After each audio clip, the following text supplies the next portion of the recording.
greatest adventure. Last episode, our heroes found themselves in the village of Remy, preparing to defend it against hordes of undead led by Lord Dormont, who they had freed from his tomb while in search of the blood of the king that never was. While they were successful in that endeavor, releasing Lord Dormont came with some additional sacrifice, and they were soon to find out exactly what that meant. As Lord Dormont had traveled up and down the field, the ancient battlefield, raising an army of undead to destroy Yorwick and anything in between. And right now, that in between was the village of Remy.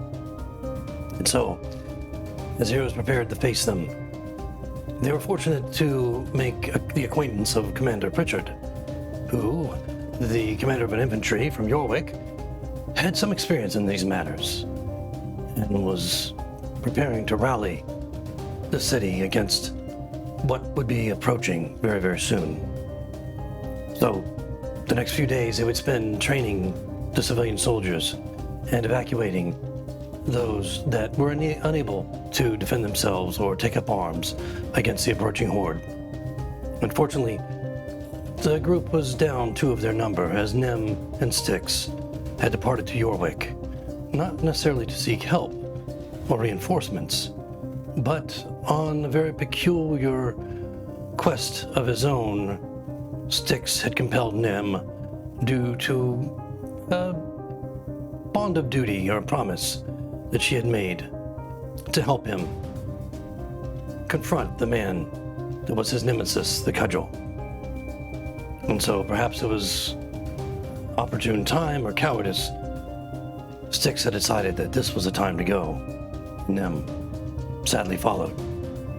In any case, Hildy, Nihilus, and Jolo remained, each of them commanding 100 civilian soldiers against whatever might be approaching, whatever numbers they may be, as they did not know. And that's where we begin tonight's episode.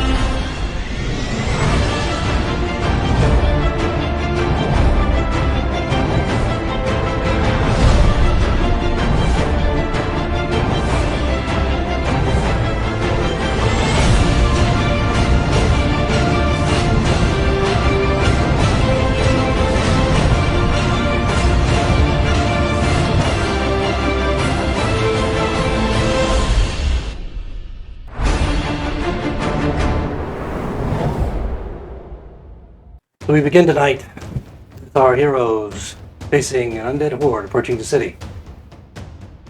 Commander Pritchard has moved along the lines and doing his best to inspire the civilian soldiers and their leadership as much as anything else, as most here have very, very little combat experience outside of hunting and dealing with an errant creature here and there, and beasts that find themselves accidentally stumbling upon a farm. Even our brave heroes have had little experience, for the most part, leading others into battle, especially when it involves combat tactics and that sort of thing. So we have Hildy, who is advising Rollo, who himself is a retired soldier from Yorwick, and they are looking after the eastern approach to the village of Remy.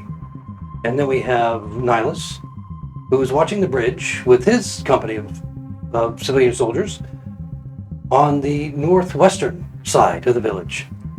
And we have Jolo being advised by his brother Dylan.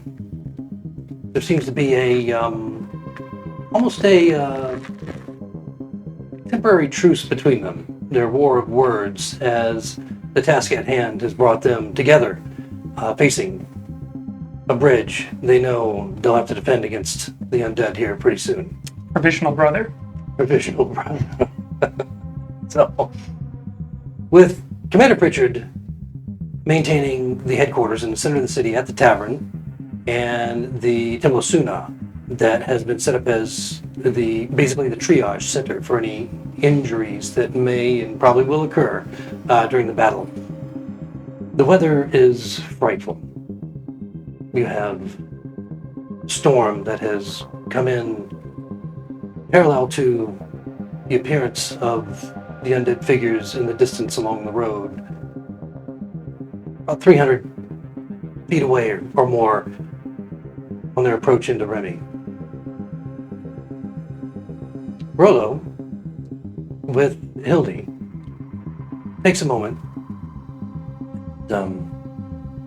As he has been a very eager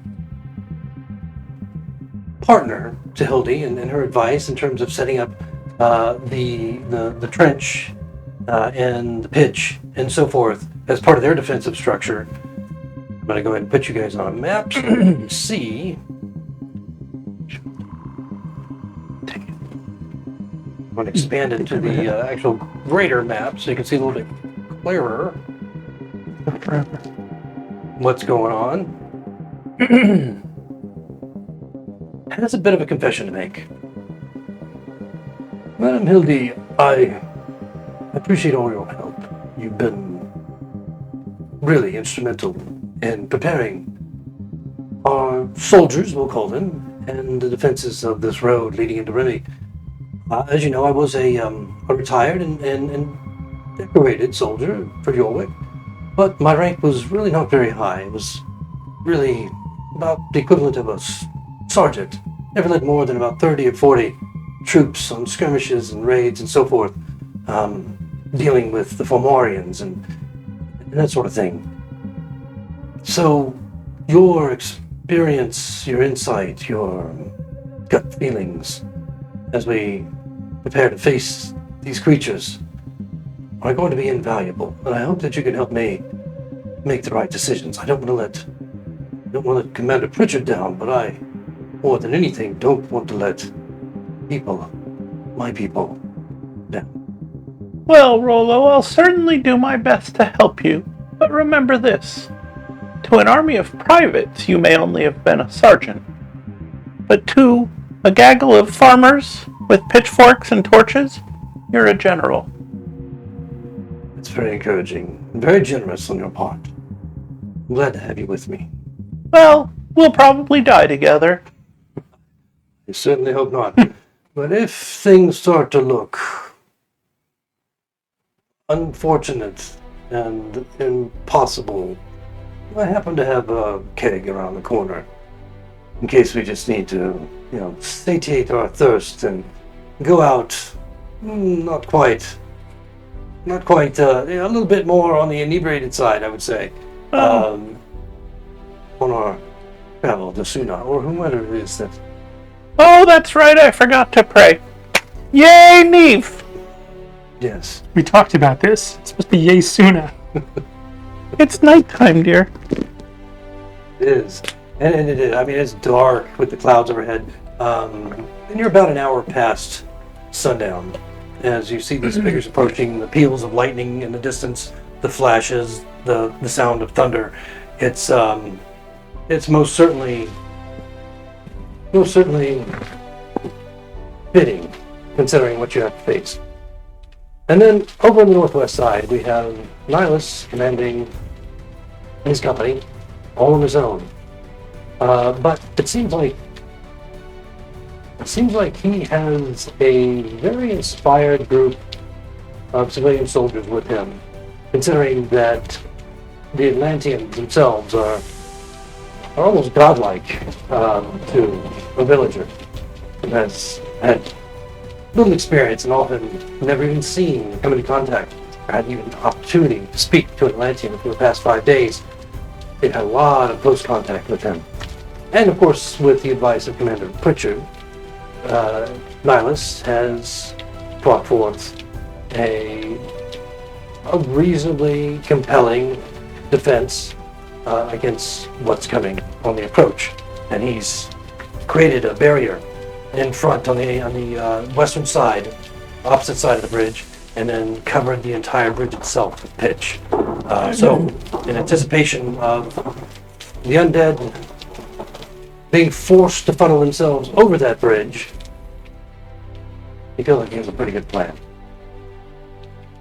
Niles, did you want to add anything to that? Townsfolk, we face a mighty horde before us, but Luna's light shall guide our sights, guide our aim. Stand fast, stand true, I will stand beside you, and I will see you all in the morning. And there's a rousing cheer from all around as Nihilus speaks those words. You can see the light in their eyes, men and women alike, and with their improvised weapons, pitchforks, some carrying respectable weapons, others with just clubs and farm implements that rally around you. You feel pretty good about the work that you've done the past few days. And then down on the southwest one, we have Jolo leading a similar contingent of folk. Though perhaps not as inspired, they're feeling reasonably confident because they're being led by a priest of Suna and what they would perceive as a temple knight, who Dylan is in fact a temple knight, if only provisionally at this point, and forced in this circumstance to, in a position of an advisory capacity to Jolo, because provisional knights are not allowed to lead soldiers or even civilians into battle. And it initially created some tension between Jolo and Dylan, of course, but it seems like they've worked out a reasonable middle ground where they are working with each other somewhat respectfully even. And Dylan, as he realizes, along with everyone else, that the undead are approaching, and that imminently they will be in battle with these creatures, and not knowing really what to expect, as the scouts have reported the general direction that they're coming from, but have had some difficulty determining numbers. And then, of course, with the frittering specter of Lord Dormont moving from place to place overhead, his glow illuminating his position clearly, but in the far distance, followed by his flaming steed. It's caused some nerves amongst the entire village as to what the expectation might be. If there's thousands of them, they don't know it. And it could just be a situation where all on the run. The moment they have hope. And Dylan speaks grandly to the folk that his brother leads.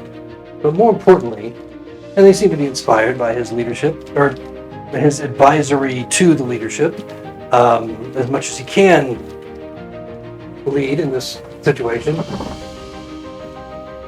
is more importantly the interaction that he has with Jolo before the battle begins. And Dylan, in just a quiet moment, knowing what's ahead, approaches Jolo and seems quite serious, in full armor, ready to go. You kind of recognize this, but you're a little bit impressed by his determination and his lack of fear. You haven't really seen this side of Dylan when it comes down to this business. The training that he's received over the years as a provisional temple knight, an apprentice journeyman, and then provisional temple knight, has really made him a rock solid figure, both emotionally and physically.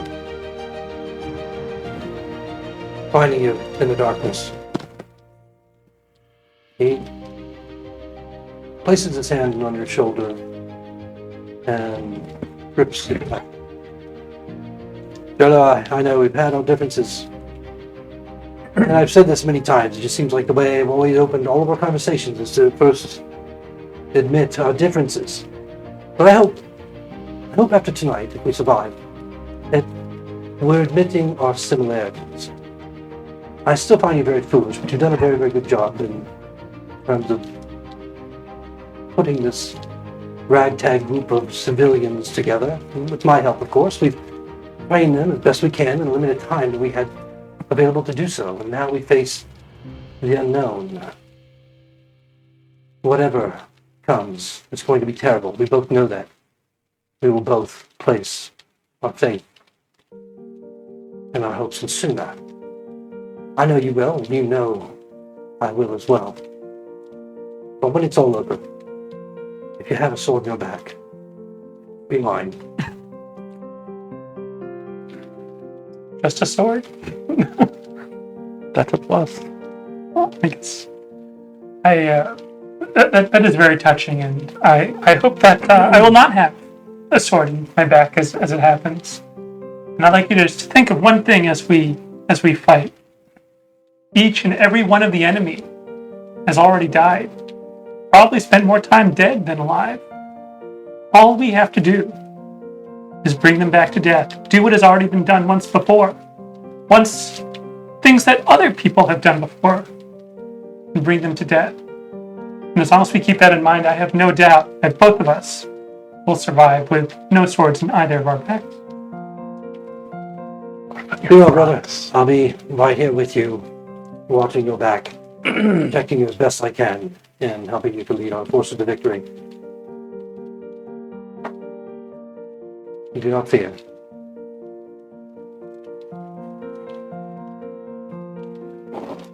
And as everyone finds their places, the defenses at the southwestern bridge where Jolo and Dylan command their company, similar to what we have up north with Nihilus, with the pitch on the bridge, I believe. They're positioned differently, I believe. And yes, with the barrier on the near side, on the inside of the bridge, so they would actually have to cross the bridge. And with Nihilus, they also had the trench that was built, then the pitch on the bridge, and then the barrier. So there's quite a impressive defensive structure set up, especially on that side with the river, which really narrows the ability for, presumably, for the ability for the undead to cross, assuming that they don't like water. But who knows? Who knows how mindless these creatures really are, and what sort of leadership they're getting from a long dead king that never was. So, as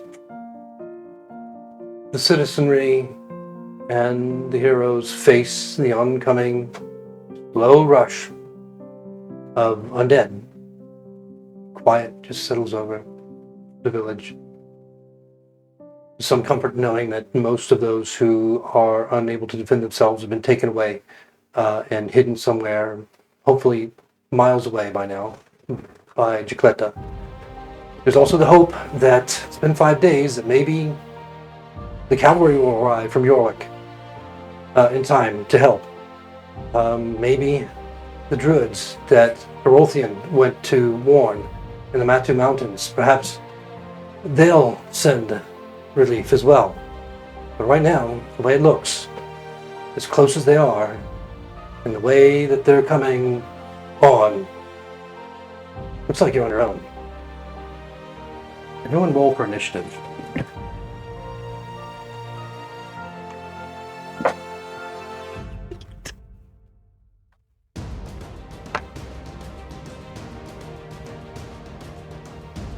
Okay, so remember, you're rolling for your company, and you're adding your initiative modifier on top of whatever you roll.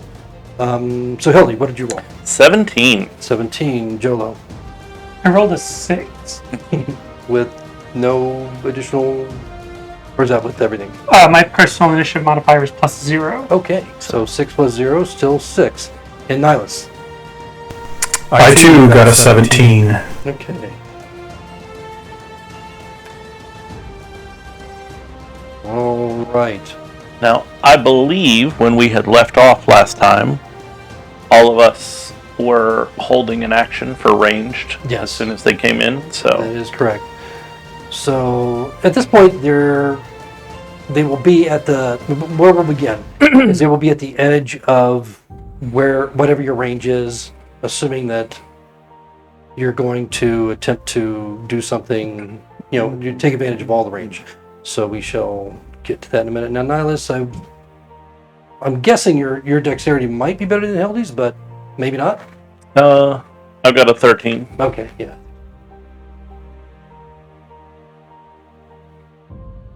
Okay. Now, I have a question, Mhm. just because I'm a pain in the ass. Okay. Suppose I roll a 16, but my dexterity is +1, so he gets 17. Nihilus rolls a 15, but he's got a +2 on his dex, so he's got a 17. Wouldn't I technically go first since I got the higher roll? No. If the final number is even, then you go with the one with the higher dexterity. Damn it. All right. It's because he's... That's alright. Hildy will have no idea because she's like 2,000 feet away from me. Yeah, she's a long way away. You guys, I mean, there was no need to put out any light. As a matter of fact, the village is just shining with light. As many torches and lanterns and bonfires as they could create in this village to just produce light. Nice. To start with. So it's pretty bright within the confines of the village itself. And what that means is basically where you guys are and inward.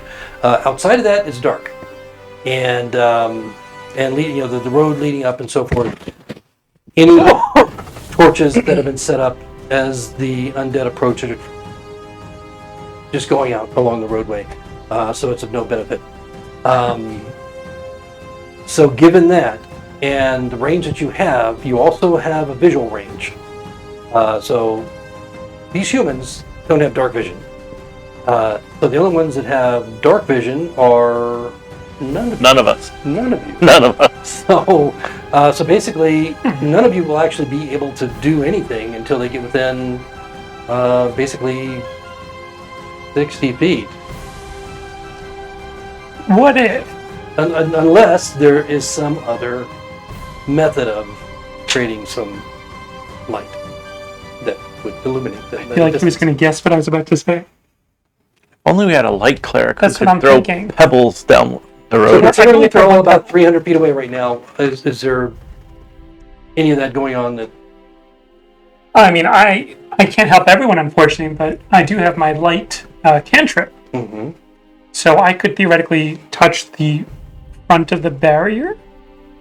Yeah, you certainly could. And that'll basically illuminate the entire area in front of it for 60 feet, right? And so that would essentially illuminate the entire bridge in any case. 20 feet. Only, but isn't there a dimmer component? Or is that as bright as it goes, just 20 feet? One object, no larger than 10 feet in any dimension. Right. 20-foot radius and dim light for an additional 20 feet. Okay, so 40 feet. So yeah, that's enough to get you basically to the edge. That dim light to the edge of the other side of the bridge. And it can be any color I want. I want it to be red, so it doesn't mess up our dark vision. Run it down the road towards the zombies. That's what I said. No. Just keep going down the road closer to them. But then I might get hurt. That's fine. That's a risk we're willing to take.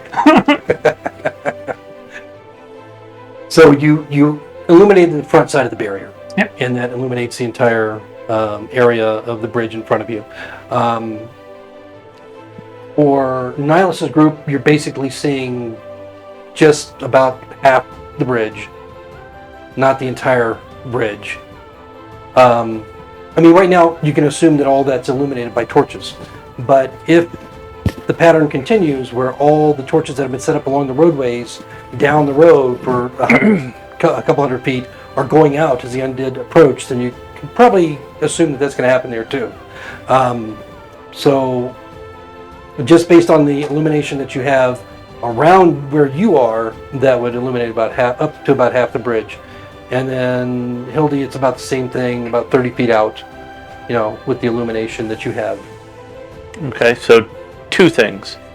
One, I know on the map because of the building and the pitch not actually being on the trench. So Hildy's actually like in between the building and where that Right, exactly. pitch is. Yeah. Second thing, Mm-hmm. is it possible, he asks, hoping and crossing his fingers under the table, that, Is that what you're doing? well, that's what I'm telling you I'm doing. Deep pockets. Is it possible that we're looking down this road and when we see the torches go out, let's say roughly 100 feet, we can just fire a volley straight down the road, assuming it's going to hit? Yeah, absolutely. It's just basically I mean, we can't aim it, but... No, it's just simply be an attacking disadvantage, range attacking disadvantage. Okay. And, concentrated on the road. Yep. Unless you wanted to do a more, panned out shot of arrows. And so, yeah, you can absolutely do that. So that thing I was holding for 320 feet, I'm now going to hold for approximately 100 to where we can shoot into the massive zombies. Okay, great. All right, anybody else? All 3 of you have these held actions. And so we're going to go ahead and move them up to that 100-foot point. I hope they're blowing Aztec death whistles. It's eerie, the absolute silence as they approach. Anybody that has been in combat, experienced any kind of combat, seen combat, read about combat, it's always very noisy. It's always very chaotic. In this case, it's quiet. And Too quiet. I've always wanted to say that. too quiet. And now you have. Yeah, it's kind of a letdown, to be honest. Really? Yeah. Try it again. You have to say it like ominous. I'm still trying to figure out what a death whistle is. Rabbit? In context, it feels bad. But You don't know what an Aztec death whistle is? no. Is that like a normal whistle? But No. Aztec death whistles, you can look this up online, were these little clay whistles that they blew when they were going into combat, the Aztecs, except it sounds like fucking undead screaming, ah! And imagine 1,000 Aztecs charging through the woods at you, just the sound of undead screaming echoing around you. It's terrifying. I love it. You would think if they had bows and arrows, it'd be more terrifying because it could actually hurt me. They were in the woods. Oh. Bows and arrows aren't very effective against a large mass. Rangers use bows and arrows, and Smokey the Bear. Against one target. It's not Smokey the Bear. Was he it's Aztec Smokey, also? It's not Smokey the Bear, it's Smokey Bear. You wouldn't say It's like a 420 thing? you wouldn't say Santa the Claus. Well, I You would. wouldn't say Easter the Bunny. It's just Smokey Bear. Anyhow. That's what were you saying? When the undead army gets to the next hex in front of them, I want to cast a spell, if that's all right. Yeah, sure. You have that held action. So, how far back did you want to go? With the when you said next hex, like this one? No, the one closer, the one right before the barrier. Oh, okay. Or the trench. When they approach. So right now they're within 100 feet as they approach close. Oh, At this point, and then all the torches are going out, and as you see, just it's the front grouping of them. You can't really see; it's so dark. You can't really see how many are following behind. But it looks like the roadway, as wide as it is, and it's only about 20 feet wide, is fully. The grouping is fully taking up that space as they come forward, and you can see the glint of armor or weapon or metal of some sort, and the white of bone and so forth, a couple of ranks back, so you get the impression it's at least 2 or 3 rows of undead behind the ones in front as the light disappears in front of them as they continue. And then you have Lord Dormont. Once again, you can see him. He's on the map. The steed is following close behind. He's not riding it. He's just kind of flying through the air, and he's quiet at this point, as he seems to be just observing what's taking place below. But he's quite high. He's about 100 feet in the air, in the position that you see him on the map, and he's coming a little bit inward now. Okay, so they're all at that 100-foot mark. We have 3 held actions. Nihilus, is this where you wanted to do something, or wait until they move closer? I'll wait until they move to the next hex closer. Okay, the next In the meantime, hex is going to put them at the trench, and it's not one before the trench. no, because the trench doesn't stop them; it slows them. Consider difficult terrain, so they won't be able to complete their movement, but they'll be right at the edge of the trench. That we're actually in initiative right now, technically, but you have your held actions as that one moves up to that point. What do you want to do? Okay, so every 6 seconds or so, Nihilus is just yelling out, "Hold, hold!" And then as soon as they get right to the trench, he's going to cast. He's going to grab his trident pendant around his neck and say, "Pontus, please give us some cover." And he's going to cast fog cloud over that area, that hex. Okay, and what is the area that it covers? It's 20-foot radius sphere, so I should take up most of that whole hex. Okay. Yep. All right. So, fog moves in, unimpaired by the rain or the little bit of wind that's moving through. It's not really that windy, but it's cold, frigidly cold. This icy rain is coming down, and it's coming down pretty hard, and it's just made the ground muddy. Where you stand and in the roadway as they approach, they don't seem to mind.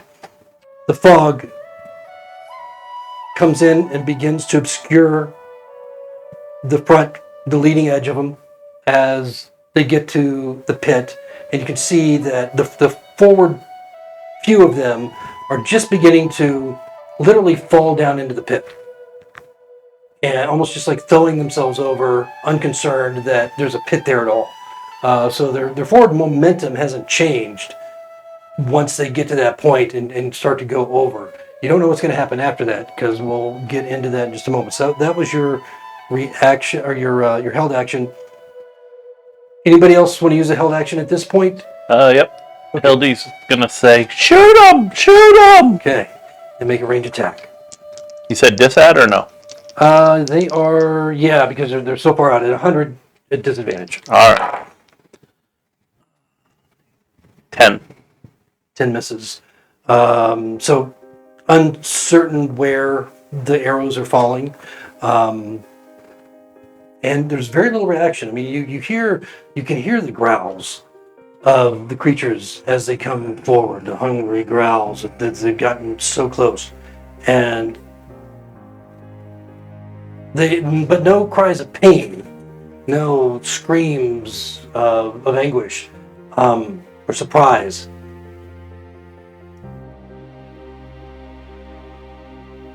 So Okay. the arrows just enter the darkness, and That's stuff.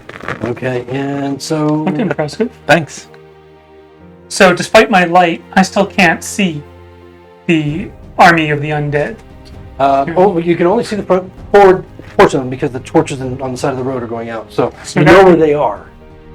That would still be disadvantaged, though. Yes, because the light's going out. So I'm gonna wait till they come a little closer, and I'm just gonna hold it for change, or maybe it would, yeah.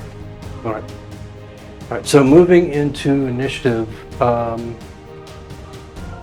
at this point, but again, you still have your held actions. When they moved up toward Nihilus's trench, that was their movement on that round, and then this one, the movement on this one's round, which is the next one in the initiative order, puts them on the bridge. So they are fully on the bridge, approaching the barrier at this point where you are, Jolo. So unless there's any reactions or held actions, then we're going to go to Nihilus in the initiative.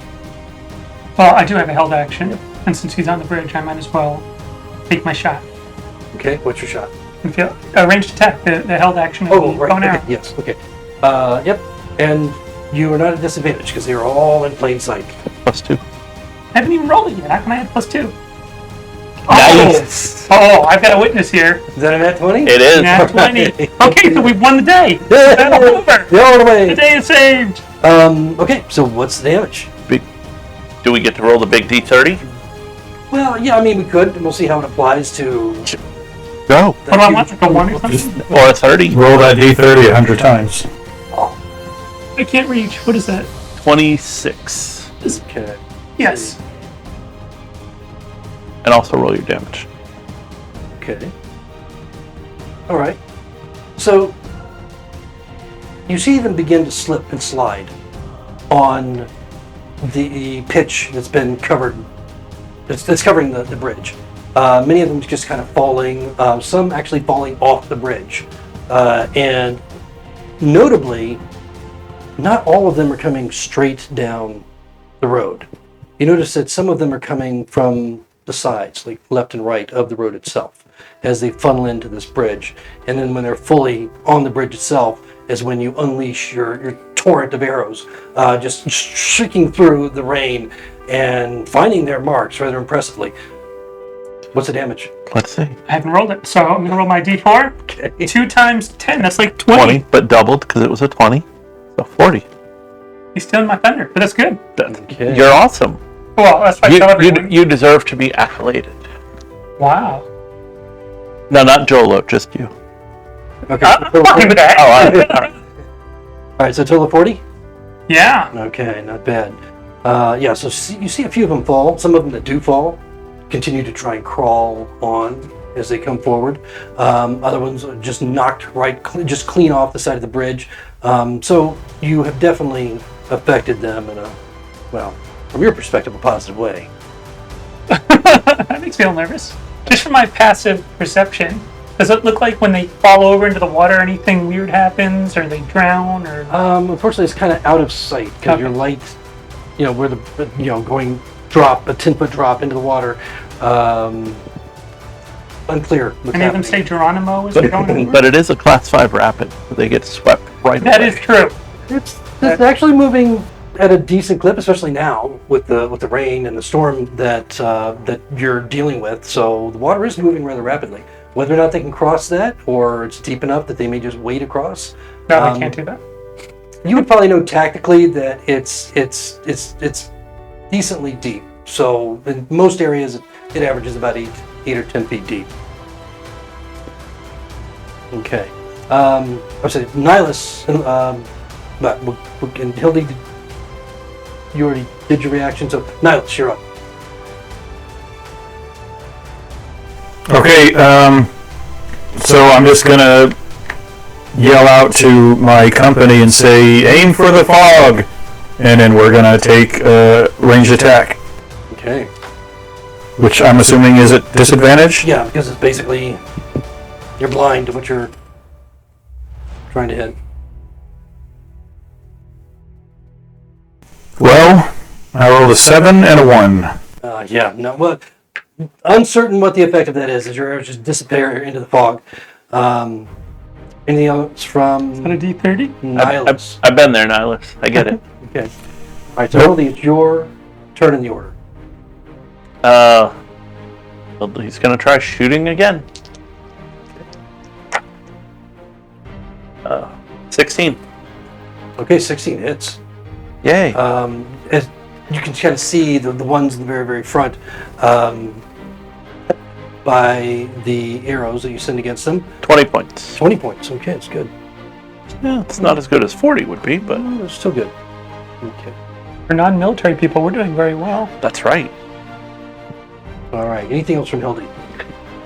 Nope, we're just saving our reaction for when they get closer. Okay. And Jolo, this is your turn of the round. My actual turn. Okay, well, I had so much fun shooting them the first time. It seems like it would be a shame to break from tradition. Yeah, why not? Try a different one this time. All And right. you're behind the barriers, so you have an addition to your AC too. Nice position. Yeah, but I want to shoot away from my guys, not... No, I know. I'm just saying you're in a defensive position, shooting out over the bridge at them.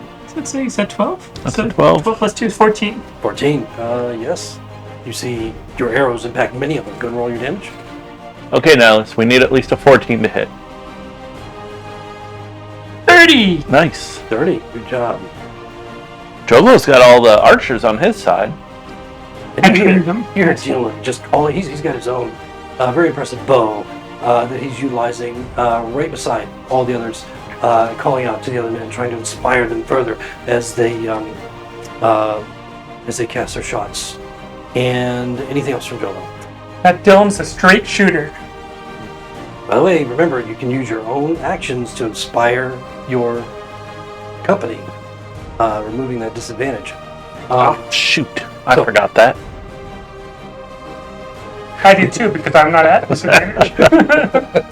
Damn it. Well, actually, I could have gotten an advantage. You could have. So similar situation to what's happening over on the northwest bridge. You're seeing the Hilda. You're seeing the undead just walking. They're not stopping at the trench. They are literally just falling in. As soon as they start falling in, we're going to use our reaction. Okay, they're not fully in the pit at this point. They're just like at the edge of it, and you see the few of them, the front of them, but they don't appear to be stopping. Right, but it burns for 3 rounds, so I figured next round they'll be either on it or through it. So Yeah, so you got a few of them in there now, but it's not like the entire unit's not there. Gotcha. We're So- going to pop it. Okay, right now? Yep. Okay. And yeah, they're not, either they don't have a range attack or, I mean, you don't see, these guys are not carrying bows. Again, their weaponry is very, not that different from your company, except that they are actual weapons that they're carrying, whether they're axes or shields or, daggers or Right. whatever, but they're broken, they're rusted, they don't look like they're in any condition to use Oh, that's going to hurt. normally, but just the claws on these things, the mandibles, with the long teeth, grimacing from their somewhat skeletal figures. They don't look like zombies. A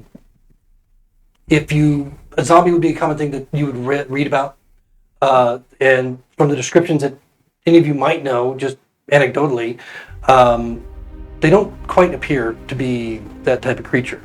Whatever they are, they seem to just be coming and coming and coming without care for their own selves. Okay, so you're going to go ahead and light that up? Yes, we are. All right, go ahead and roll the fire damage, and it's only going to affect a small percent, but it'll affect a little bit. 60. Okay. Right, it's not that one. It's down here. Okay. All right. All right, you used your reaction for that. Right, so now we're back at the top of the turn order, and we have the ones against Nihilus. They are now fully within the trench and are coming up onto the bridge. Now the trench, of course, oops, screwed that thing up. Let me go ahead and put you guys on a bigger map. Okay, so the trench, of course, is as difficult terrain for them, so it's going to take their entire movement to get from the trench to the beginning of the bridge. And again, they don't appear to have any type of a range attack, and so that's leaving them there. 1 second. We have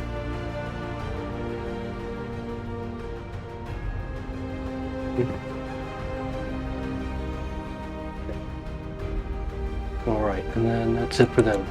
Anything, any reactions or anything from Nihilus as they are just getting to the bridge? So it's their turn, not Nihilus's turn? Correct, it's their turn. Okay, then no. Okay, all right, so that brings up the next one in the turn order. That's the group that is fully on the bridge, facing Jolo and Dylan. They're at the barrier, and they're beginning to attack the barrier. Are they on fire currently? You haven't lit the fire. Yeah, you never said you lit it. Oh, come on. I was waiting, but I was trying not to be meta, and I'm going, what are you doing? What are you doing? You gotta light it. Now they're on the bridge and they're at the barrier. He even said they were slipping in the pitch, and I'm like, that's your chance. You know what? I'm giving them a sporting chance as I destroy them. But you do have your reaction. Psychological warfare. Yeah, here. in a moment if you want to use it. Their attack against the. Ooh, they do a little damage against it. Okay, so they're taking that thing apart. Told Dylan to light that thing. Did you now? Blame it on Dylan. I told Nihilus to light mine. He did. They're not terrible. Can we light your fire? They it looks like they get through about a quarter of it, and they're still unable to move past it. All right, so that's going to end their turn. So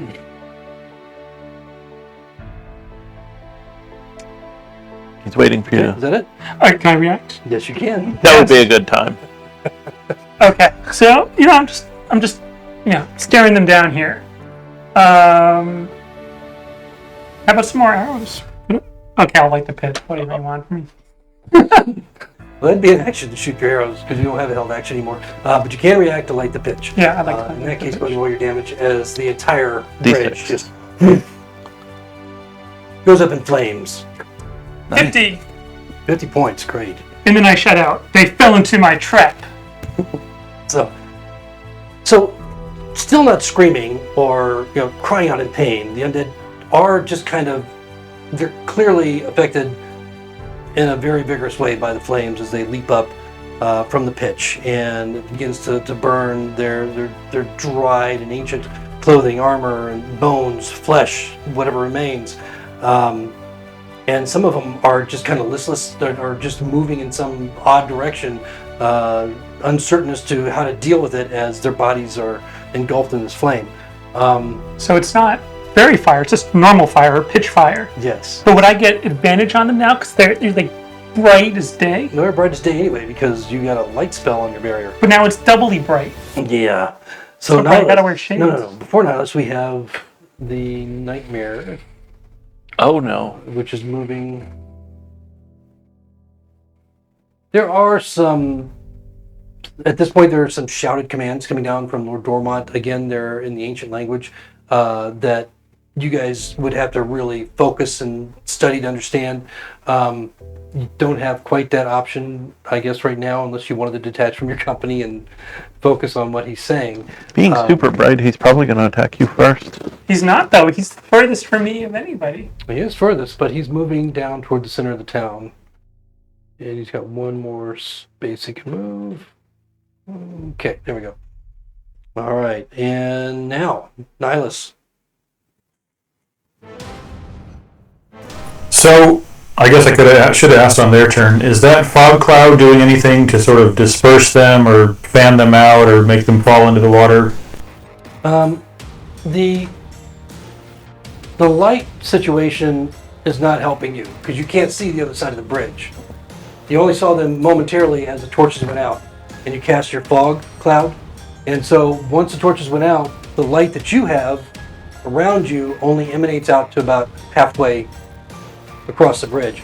You see that you would see a few of them coming up. With the thunder and the rain, you might hear a splash or two, but whatever effect that it's having, you're just unclear because you can't visually see that far. Sure. Okay. Then I will just yell at my company to take another shot to aim into the cloud of fog and try to make purchase with their arrows. Okay, go and make your attack.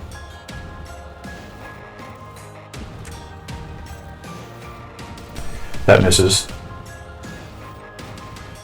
What'd you roll? It misses. I rolled very bad. You rolled badly. Okay.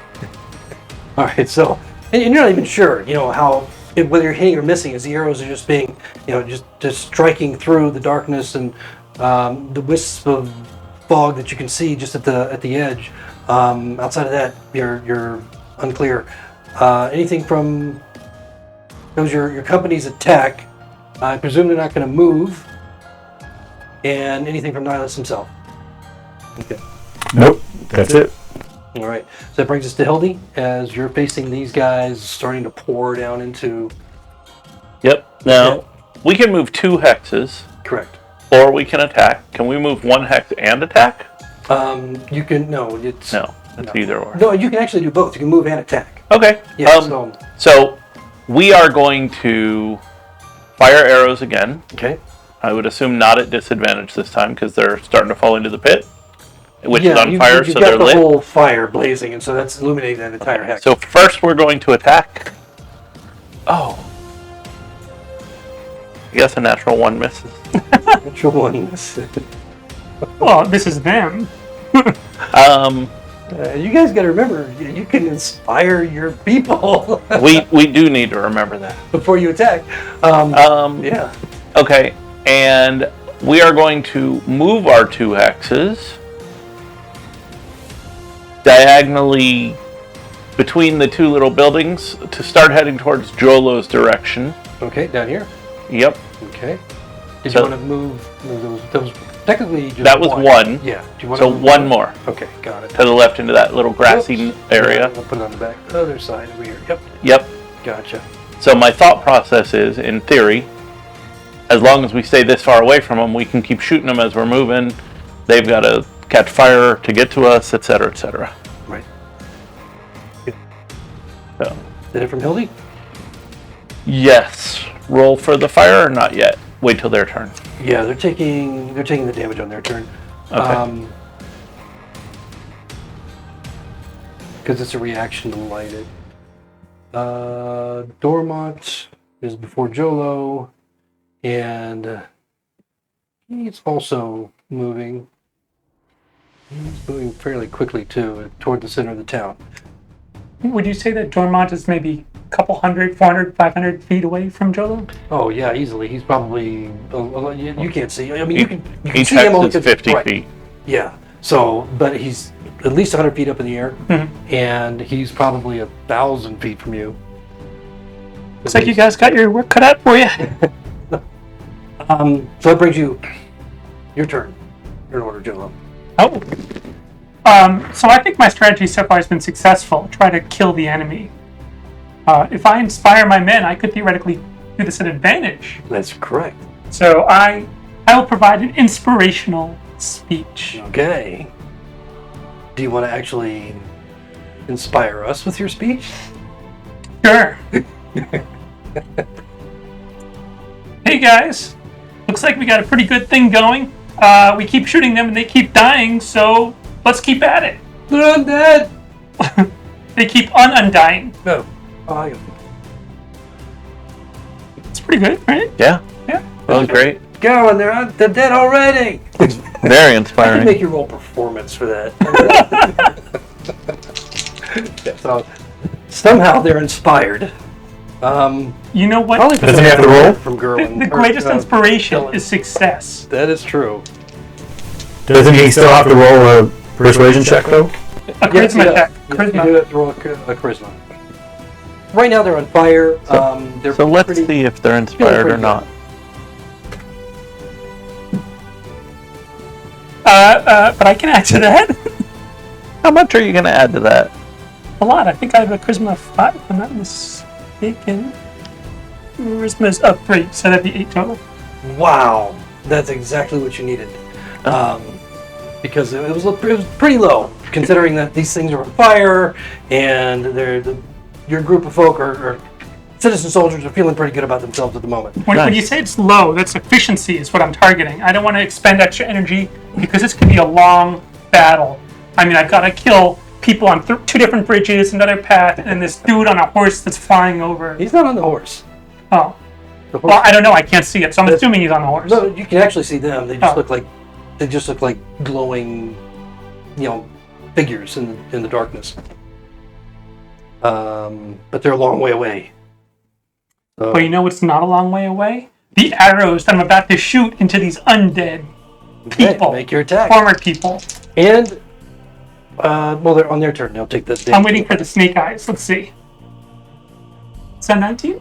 That's 18. 18, so 18 plus 2 is Wait, dirty 20.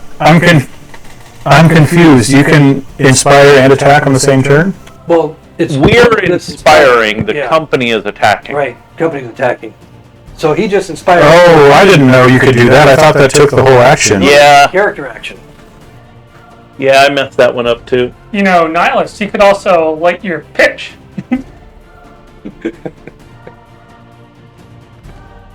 So what you hit? What was your damage? Roll a D4. It's going to be awesome. Nice. Yeah, that's a 40. Okay. I had to pay extra for these dice because they give me better numbers. I guess they do. These bloody vampire dice suck. So with the light, I mean, a lot of these guys are on fire, and you can see that the arrows impacting them. Again, some of them are just going over into the water, not necessarily deliberately. They're just kind of like water wandering over the side of the bridge. Parts of the bridge are starting to begin to show signs of weakness, as the bridge itself the wooden parts of it may soon be falling through. Nice. But you know, that was probably your intention anyway. You know, just when you put pitch all over it. But you've had a pretty significant impact on this group, as far as you can tell, and but it didn't seem to be slowing them. They're still coming on. Anything else from Joe? As the arrows hit their armor and their faces, does it sound like music? Like, You could probably come up with something in your Music I'm to gonna tell you- music to your ears. Jolo is hearing like a little music box. He's hearing like little bells and stuff. It's really impressive. Yes, it get hit. No. Yeah. All right. I give a high five to Dylan. I don't know if I'd take an action for that. No, we'll give a free action. He's just like, all right. It's kind of like a limp pitch type thing. Should have gone for the fist bump. I knew it. Why Next not? time. So, all right. So that brings up the last one in the initiative order, and that's the unit that is now fully using both difficult terrain, getting through the whole thing. So they're on top of it. They'll be out next round. They are taking damage. Go ahead and roll the damage for the fire. If any of our viewers want to send me dice, mine suck, so I'd really appreciate that. 20 points. 20 points. All right. So it's 20 points of fire damage. It was out of 60. That's not pretty good. That's almost passing. That's the bottom third. It's pretty good. It's just less than failure. It's a C minus. At best. I mean, good thing you have all that pitch, because it's raining pretty hard. Okay, so they take a little damage as they go through. As they're trying to go through, they'll be out of it next round. And that's it for them. So we're back at the top of the round with the Undead Horde at the top. Where Nihilus is extracting themselves from the trench, and now they are fully on the bridge itself. Okay. I'll use my reaction to light it then. Okay, so you'll use your reaction to do that. Nice. That's fine, and they will get one swipe at that barrier. See if they can do any damage. And not with the 30-sided die. Nothing significant, as they seem the fire ignites, and as they get to the barrier, start to claw at it as the fire just rushes over them. So no significant damage to the barrier at all. How much damage did you do, Nihilus? 50 points. 50? Yep. All right. So that makes a nice little dent. And they have the same type of reaction. One thing that I meant to mention to you, Hildy, is a lot of these undead, although with the fire and everything else, some of them actually swarmed around the pitch. And you noted that they weren't all on the road, that many of them were off to the side in the forest, just kind of moving parallel, but the bulk of them were going along the road. Notice Hildy was brave enough to take the road and left the bridge for you guys. Okay, so that's it for them. And then we're down to the Undead Horde that's Still attacking looking the out for you. barrier. Go and roll your damage for them being on fire. This is the second round for them? I believe so. Okay, so go ahead and roll the fire damage for them. Is there still 40. 40? Okay. Another 40. It is? These guys are really looking The Wrath of Right. Suna.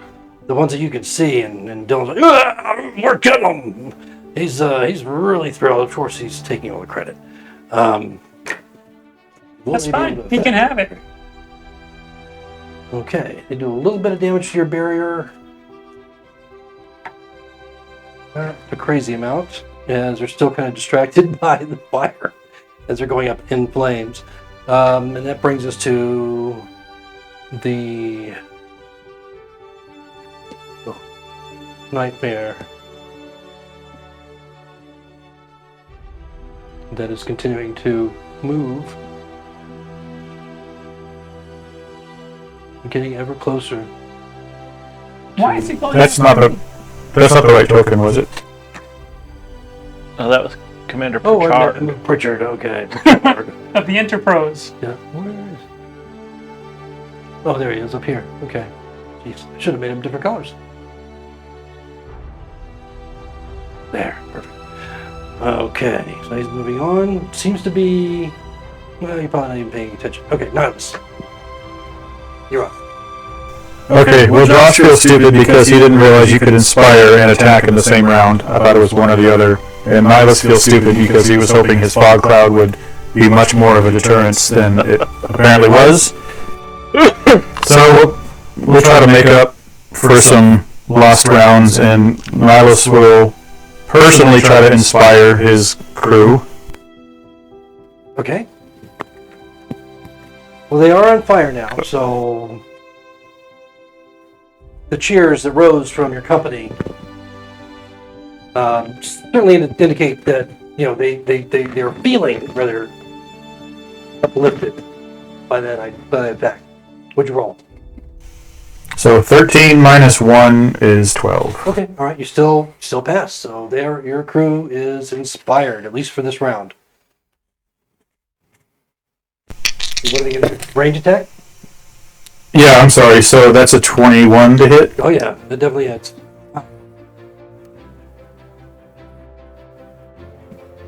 And then that would be 30 damage. 30 damage. Okay. Right. Where is that? Oh, there it is. Okay, so the last couple of rounds, you know, with the fire and everything, you kind of gained a little bit. The ones that are being fully consumed, right there, are just falling to the ground, burning. The rest of them are just mindlessly coming forward. And again, you can hear the calls of Dormont coming down. Perhaps trying to give them inspiration to move on. Anything else from Nihilus? That's it. Okay, Hilda, you're up. Okay. Hildy, feeling just as dumb as Nihilus did. Mike feeling just as dumb as Josh did. It's going to try and inspire Okay. our people. Again, same situation. They're on fire. And you guys are feeling pretty good about that. 18. That hits. I mean, that inspires. All right. So my group Advantage on your attack. is going to make a ranged attack, Okay. which misses. No. Even with advantage? Yes. Okay. Yes, even with advantage. Remember, guys, Uncle Mike needs dice. Don't do that. Don't do that. All right. So that's it for Hildy? Yes. All right. Oh, no. No? No, we're going to move. Continuing toward down the road? Yup. We're going to move our 2 hexes closer to Jolo, I think I got one more in there for you. bringing him our gravy. There we go. I feel like I should be nervous. Like I'm being surrounded now. Well, you don't know. Hildy on one side and Daddy's on I'm the bringing other. you an extra army. Yeah. You're probably focused on the untold undead that are rushing your position right now, despite the fact that they're on fire. On your barrier, on fire, by the way. Okay, so it's going to bring up Lord Dormont, if he does anything at this point. And he's going to move. He's going to shift his position a little bit.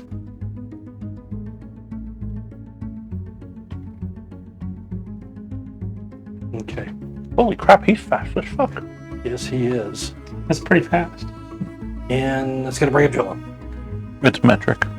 As I recall, Commander Pritchard has a bunch of military guys there. He's not just standing there hostage, right? By himself.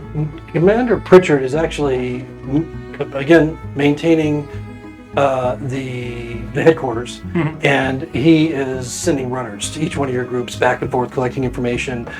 He hasn't asked you to do anything, but he would have prepared you in advance saying, if we're failing on this side, I'll let you know and ask for, maybe we need to shift positions or do whatever and this sort of thing. So that's kind of what he's doing. He's inside the tavern.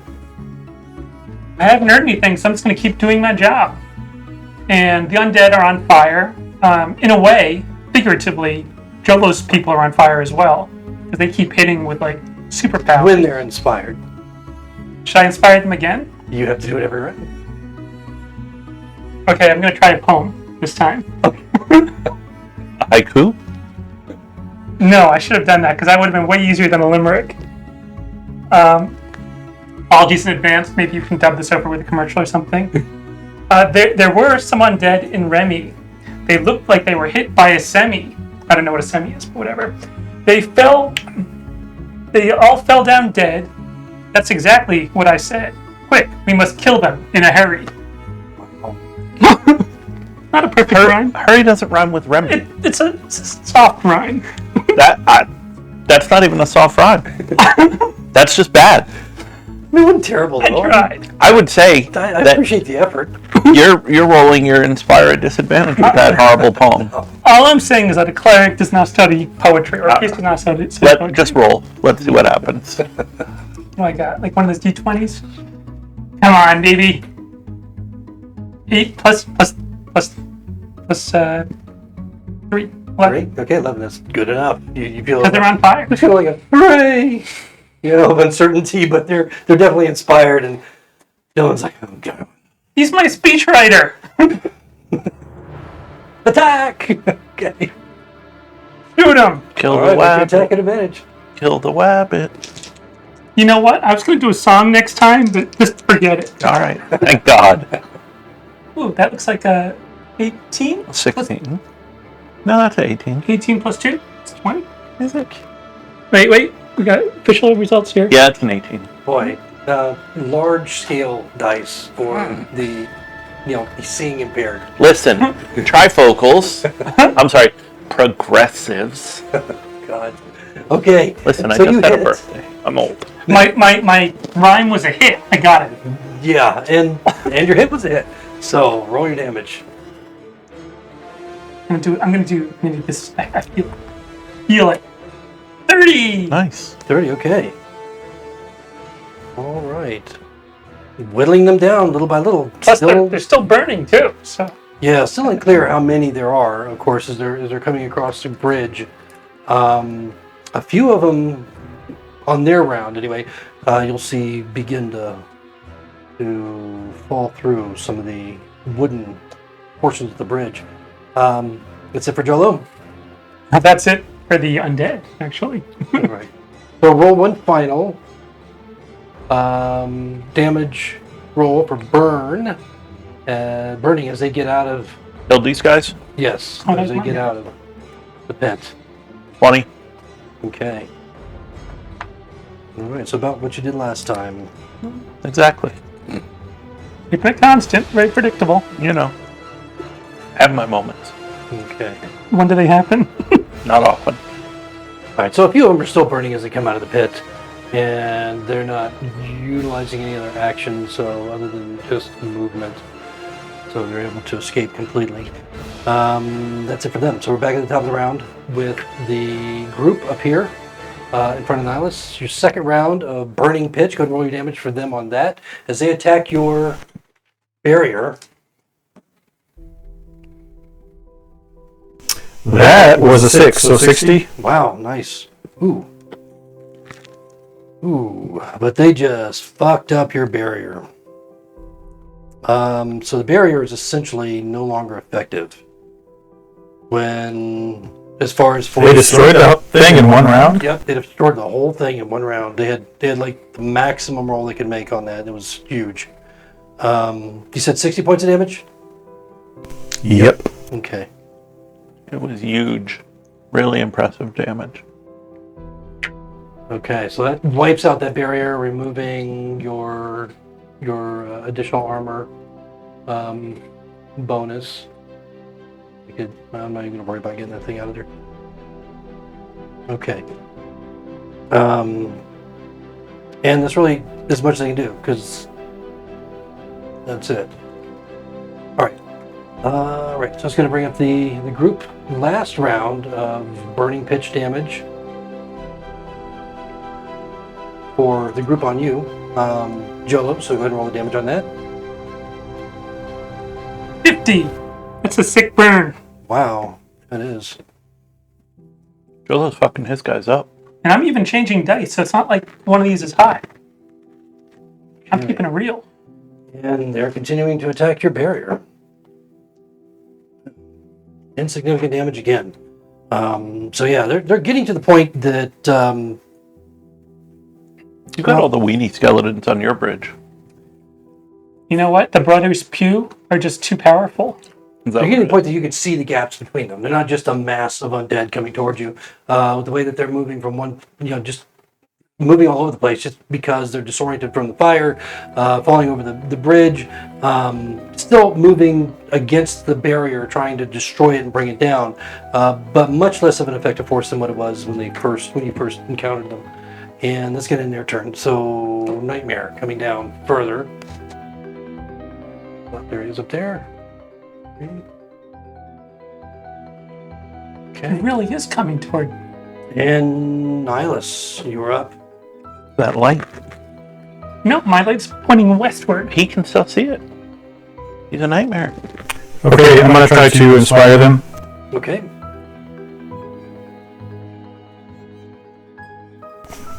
14. Okay, yes, you do. Although it seemed like they took a little bit more of an effort on your part to inspire your company. But they are inspired, so you have advantage. And the barrier is no longer there to protect you. So if you wanted to move into melee, it's up to you, or you can attack at range and move away. They're not No, next to you yet. I'll still attack at range, Okay. which should be 19 to hit. Okay. Yeah, that definitely hits. And that was a 4, so 40 damage. Okay. All right, so that's a good hit. And they have one more round. No, they're off the bridge completely. Nope, they're still. No, they're still on it. They're getting off the bridge. So they have one more round of fire damage on their turn, right? Yeah. Jolo's has pretty much dissipated. The rain is putting out most of the fire. So even though there's a little bit here and there, because it was a third round, on the bridge itself, it's not an effective fire against the entire force. So Hildy, you're up. So real quick, Nihilus will move back 1 square. Okay, move back. Directly back on the road? Yep, right there. Okay, got it. Right. Okay. So Hildy is going to try and inspire her troops Okay. by not singing or poeming for them, but she might flash them if they throw her beads. Oh, well, that just spent your DC big time. She did not, in Oh. fact, inspire them. Okay. Well, maybe try next she got an 8. Madam. You should try to limerick. My guys are on fire too. Yeah, they're coming out of the pit, though. They've come out of the pit, though, and so the fire is not an effective. Okay. So she is going to move 1 hex in that same direction she was going. Continue around. No, well, the one above it, it looks here? like. Yep. Okay. And hold her attack for when they come into range. Okay. All right, gotta help. Because there's a building there right now, it looks like. Yeah, there's a building right here. No, I meant the big horseshoe-shaped building. Yeah, Yeah. So they would have to come around the edge of that. right. So she's holding until they do. Okay, gotcha. And she's going to do the Nihilus thing. Hold! Hold! All right. So then we have Lord Dormont, Rolo, we're doing great. shouting down to his forces facing Nihilus, and Where is Dormont? right here. Moving. He's just about to eat you, it looks like. Eat me? Wait, they're both coming toward me? He's hovering. Still, now they both come down over this entire period to about half the elevation that they were earlier. So they're approximately 50 feet in the air. But they're still, a good distance from you. What? I'm trying to calculate the hypotenuse. And Yeah, exactly. I'm going to assume they're a couple hundred feet away from me. Yes. Okay. Okay, so that's going to bring up your turn, John. Okay, I can't do anything about them since they're so far away. I want to thin out. I want to thin the herd effectively. Okay. Their fire is no longer effective, but you have your attack. And I also have my inspiration. You do. And apparently my opponent, You're still behind a barrier. I am, which may not help if I'm attacked from that way. That's true. I turn to Dylan because I want this to be a family inspiration. And I say, knock, knock. Who's that? We Wee-hoo! We will crush all of the enemies and have them driven before us. Why do I participate in these things? Roll your dice. My die. You Right? die. Yeah. Oh, the first bad one of the day. No, it's not the first bad one of the day. So I have 8. 5 plus 3. 8. No longer on fire. Your company's getting a little bit nervous, and so we're kind of back to base, which would have required a DC 10. You just missed that, and so there's a few little, but for the most part, they're all kind of getting a little bit nervous about what's about to happen next. I've seen senators use knock-knock jokes on the floor, and it is arousing, so I don't know what happened. Our country. Yeah. Okay. That's going to be a blooper reel. Okay, so make your attack. At 1d20. Yes. I can do it. That's respectable. 15 plus 2 because I'm behind the barrier, right? No, No, the 2 is for your it's AC. arranged. Yeah. So 17. Yes, arranged. So it still hits. I didn't even need the knock-knock Nope. joke. Now I feel like a D4 is coming on. Yeah, D4 plus your 3 times Times 10 10. is 30. 30. Okay. It's hot. It's right there. I'm creating a haiku for. See, he's taking my advice. Everything's going to go perfectly now. You didn't write it. You didn't do a haiku. Well, we talked about it. I talked about it. Yeah, but I was there.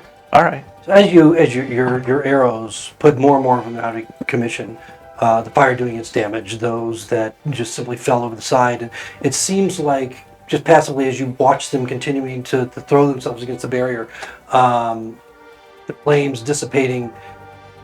It's probably, as far as you can tell, it looks like about half as many as there were when they started.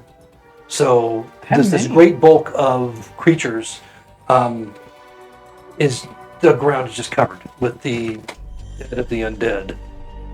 Would it make it difficult terrain for them? Well, how about anything else from Dolo? He's just going to kind of stare up at the nightmare and the king who never was and say, oh, this isn't good. What? No.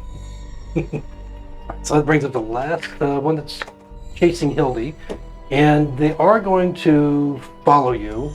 So you can go ahead and use your held action, if you like. Oops.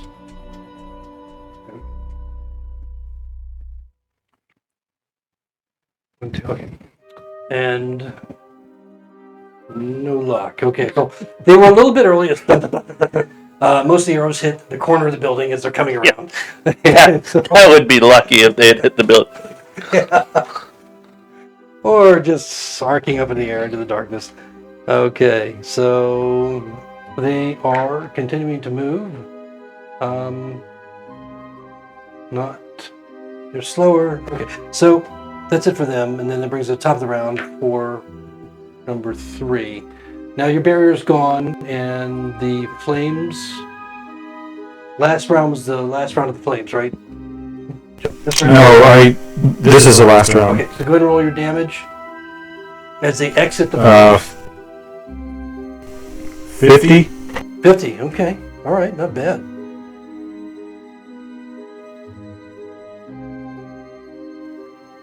Hurry up and kill yours so I can bring mine over there.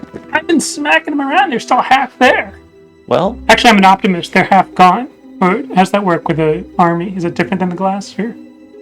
no. No. Well, anyway, there's a lot of them still. Yeah. Moving the wrong stupid tokens. To get those out of the way. I think if I just shot them twice as many times, that would have been Okay, they move into melee position and they make an attack. The undead, they're just coming forward in mass at your company. At his barrier. No, they destroyed his barrier. Oh, his barrier's gone? Yeah, they destroyed it. They destroyed it in one massive hit. Oh, Because nice. they rolled over it, and now You're they, dead. No, not now me, they're Niles. within melee, but Oh. no effective damage as their initial attack fails. So that's it for them, and then the group on this bridge still trying to hit this, still focusing on this barrier that they're trying to get over, That's where I was talking about. and this time they do some damage. That's the problem. Is it? Ooh, and literally demolish the entire thing in one. I mean, it was damaged before, but they just finished it off. Keep grabbing the wrong tokens. They're right in here. And that's it for them. Oh, so they died. So that's it for them? No, I mean, they're still alive. Oh, I thought they got like a splinter or something. Nice. Do you get Okay. it? Do you get tetanus from a splinter? I think Well- it's from a nail. They're probably nails holding the barricade together, though, right? I don't know. If we're using fire, I mean, you'd think there'd be some metal. Why? What does fire have to do with metal? Well, you wouldn't want it all to be wood, would you? Wouldn't that weaken or make things expand? I don't know. I'm not a bridge builder. Okay, we're gonna check Wikipedia. So, trying to keep an eye on the glowing figures that have grown larger and larger from the darkness in the distance to nearly on top of you. You note that the flaming figure, which you know is a nightmare, has descended entirely and moved forward towards your position. Now you can't see it at all. It's below and behind a building, behind roof level, below roof level and behind a building, and just through the sound of the rain and the thunder that's still beating down and the growling of the figures all around, the cries of the men as they charge forward. You hear this coming closer and closer through the mud. Nihilus, you're up. Okay, I'll attempt to inspire again. Okay. That's a nat 20. Wow. Okay, good. The DC's gone a bit higher because they are like on you. But make your attack. Advantage.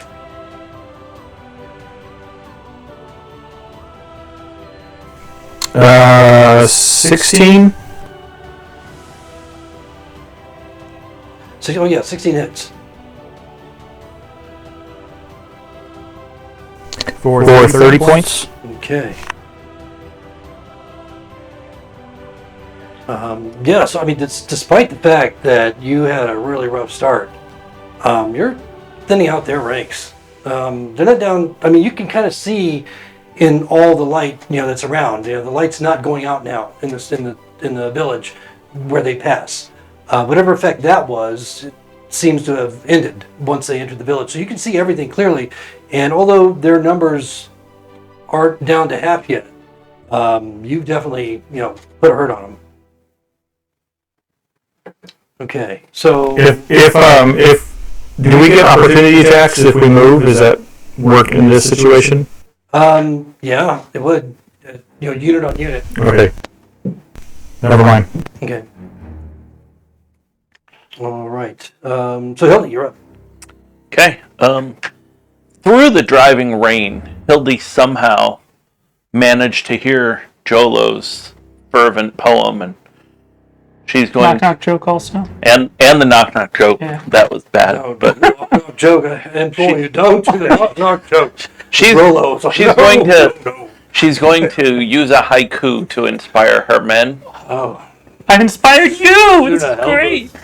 We may die tonight, the undead gnawing our bones, if you don't kill them. Nat 20. Oh, See? They loved it. They loved it. thank you. They did. All right. Wow, that's pretty, yeah. So, my men are now inspired.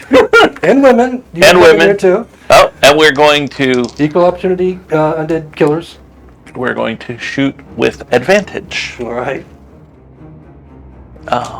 And yet somehow No. 10 was my high. 10.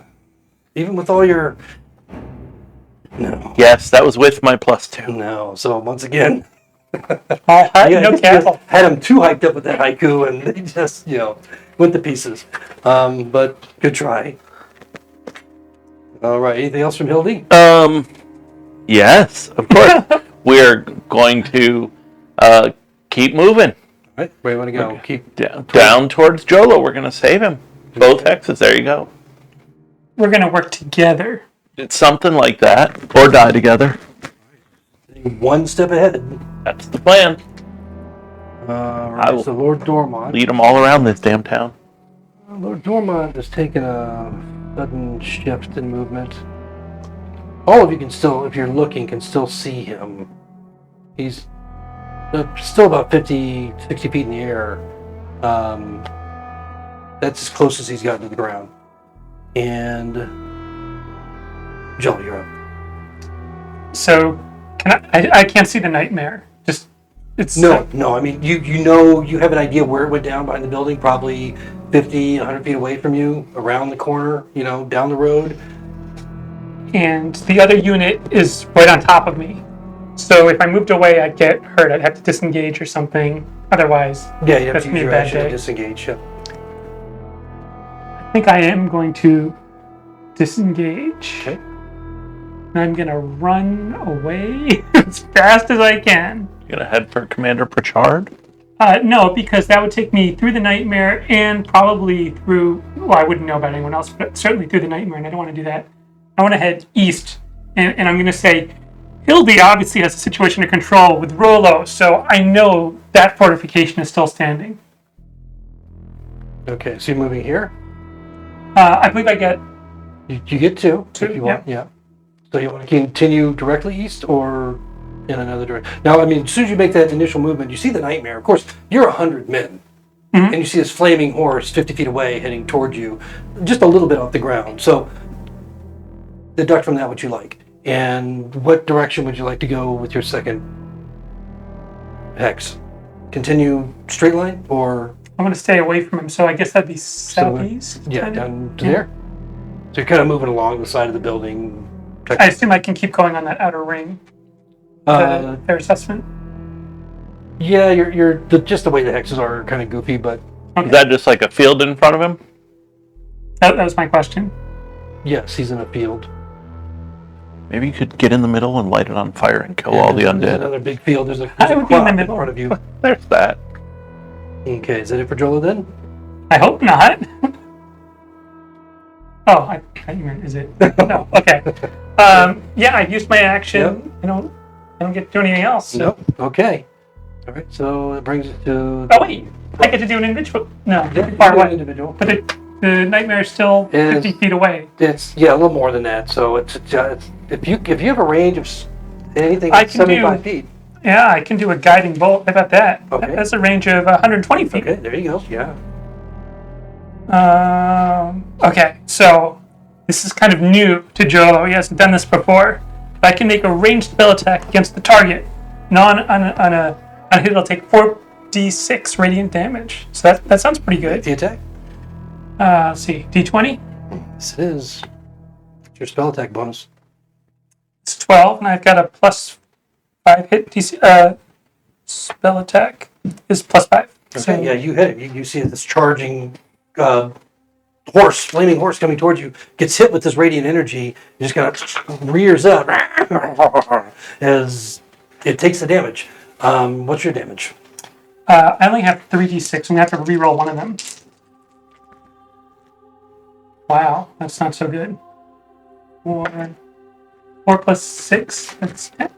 10? Okay. 10 points of damage on the creature. I mean, it definitely cries in pain. You know that unlike the undead, it feels the pain of the radiant energy you just cast into it, just loaded over it. Right? That's it, right? Yeah, no more horsing around. Okay, and so yes, this unit that is pursuing Hildy. We got this. We got this. What's the worst that could possibly happen? And then back at the top of the round with the one on top that is engaged with Nihilus' company, making a melee attack against them. Ooh, nat 20. Oh, Okay, so they hit. And how much damage they do against your unit? Oh, 90 points of damage against your company from that one attack. And that's it for that group. have we heard any messengers yet? Yeah, I mean, Leaving- the messengers are coming back and forth, so you know the positions of the other companies. You know what's happening with them. You know that Nihilus is engaged with a group up north. You know that Hildy is basically doing a retreat action. So that's the thing that Commander Pritchard is really giving you the benefit of the doubt. Benefit of is that you know what's happening everywhere else around you, and they do too. So. But he And hasn't you're- told us what to do yet. He hasn't said, No, he hasn't said do this or do that. At this point, what would he tell you to do?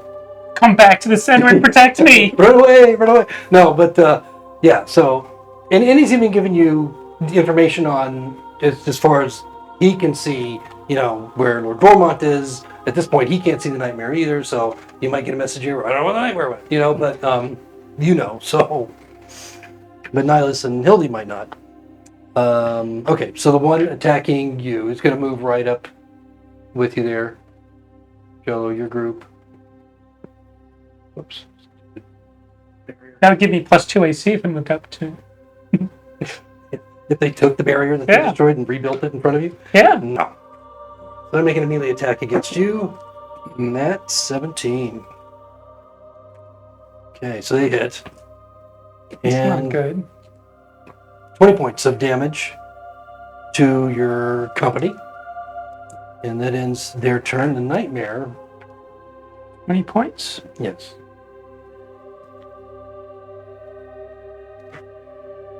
Nightmare is How do you use rising your into the calculator? air about 30 feet. And, oops. Guess that's where he has to go now. I'm trying to get him above this building. Literally above the building, right? Yeah, there we go. Okay, and that brings up Nihilus. I'll try to inspire an attack again. Okay, You got this. 17. it hits. Or to inspire 17, sorry. Oh, inspire, yes. That's enough to inspire your group. So you're taking advantage.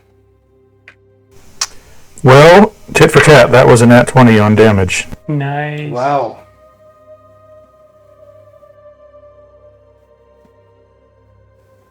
Yeah, that was pretty good. I rolled a 3 and a 4, so 70.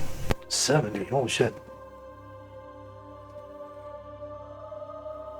They are just almost at half strength at this point. You've really whittled them down quite a bit. You must have had a much smaller All that group and than Jolo. They're not even half after all that? Yeah. Remember, they've got Wow. like 10,000 people. We've got 100 farmers And a provisional night. and a provisional knight Not sergeant, don't forget sergeant. and a sergeant. Right. Anything else from Retired. Nihilus' group? No, he's just super mad that the bridge didn't collapse with the weight of 10,000 undead marching across it. It's just they destroyed that barrier so quick. Okay, That's so that it. brings up Hildy. Okay. Hildy's going to inspire again. Says, "You don't want me to do another poem, do you?" I kind of do. They're as far from inspired as No! one could be. We want Jolo! So we will try to attack and then move. Okay.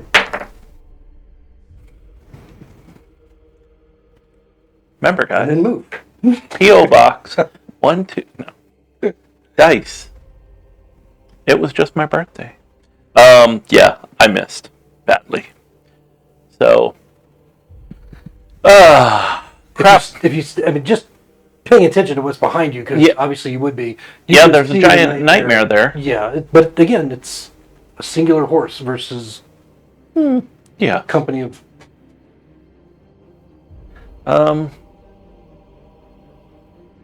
Eeny, meeny, miny, mo. Jolo or Pritchard? You know what? We got to do it. We've committed to saving my Jolo, so we're going to keep going in that direction. Okay. Following along the roadway then? Yep. Okay.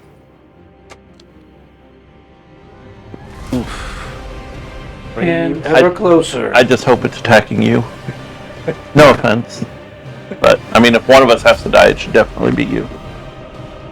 no. Okay. Even Nihilus is nodding. Or Josh. Sorry, Josh. I get the two of them confused. Josh looks a lot like Nihilus. Nihilus is the blue one. That's the... I mixed those up. So, any of you that are paying attention to what Lord Dormont's doing, is he gets to the Temple of Suna, hovering, just if I can get him on it. There we go. Oh, no. As he hovers above the Temple of Suna, he's, again, about 50 feet in the air, just above the top of the dome. And you see the entire temple begins to glow with this bright, radiant light. And then Jolo combusts in this bright, radiant light. Now you can see the full extent of this bright light that emanates from him when this happens. The light that is almost daylight, or more than daylight actually, it's brighter than daylight, extends out at least 300 feet around him.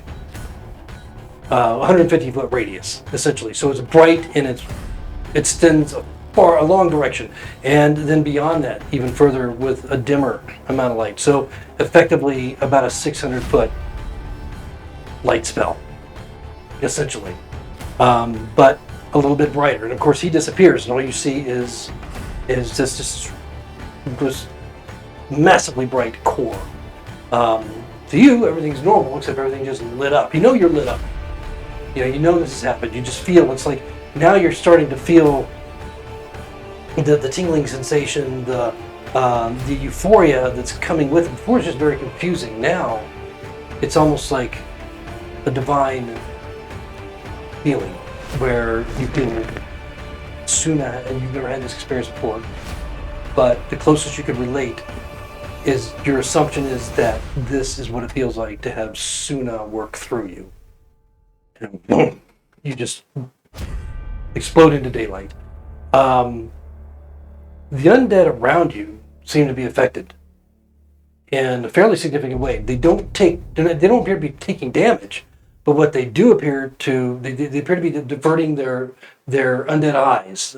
They seem to have some loss of focus because of your proximity and what has just happened, as the entire night is just lit up for them. The horse is in your 150 foot too. Maybe he won't attack you this time. Maybe he'll run away. You mean toward Hildy? No, he's still gonna kill you. I'm just saying. And that brings up your turn. You can't see Lord Dormont anymore in the bright light that is now covering the dome of Suna, separately from you. I'm going to assume my men are not being blinded. Oh yeah, they're blinded too. So they can be useful. You're the only one. No, I mean they can still attack. They're attacking at disadvantage. So unless you inspire them, Which should just be a normal attack. and it'd be a normal attack. Perhaps another poem.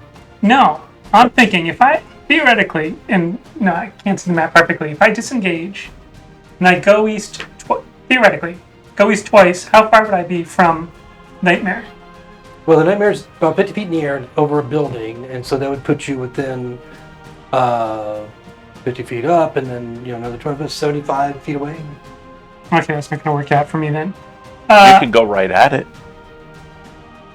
No, I'm gonna go for the undead They're kind of blinded by my awesomeness. I'm going to first inspire my troops, and I'm going to tell them that it's not going to be a knock-knock joke, but I'm going to tell them who's here. Suna. And this light is proof that we will be victorious. So you'll be able to roll your inspiration at advantage. As you light up, there's just this, and speak those words. I mean, everyone is just like astounded at what just happened. You got this. Snake eyes. No, 16 plus 3, I think. Christmas, that's 19. Okay, 19. Yes, they're inspired.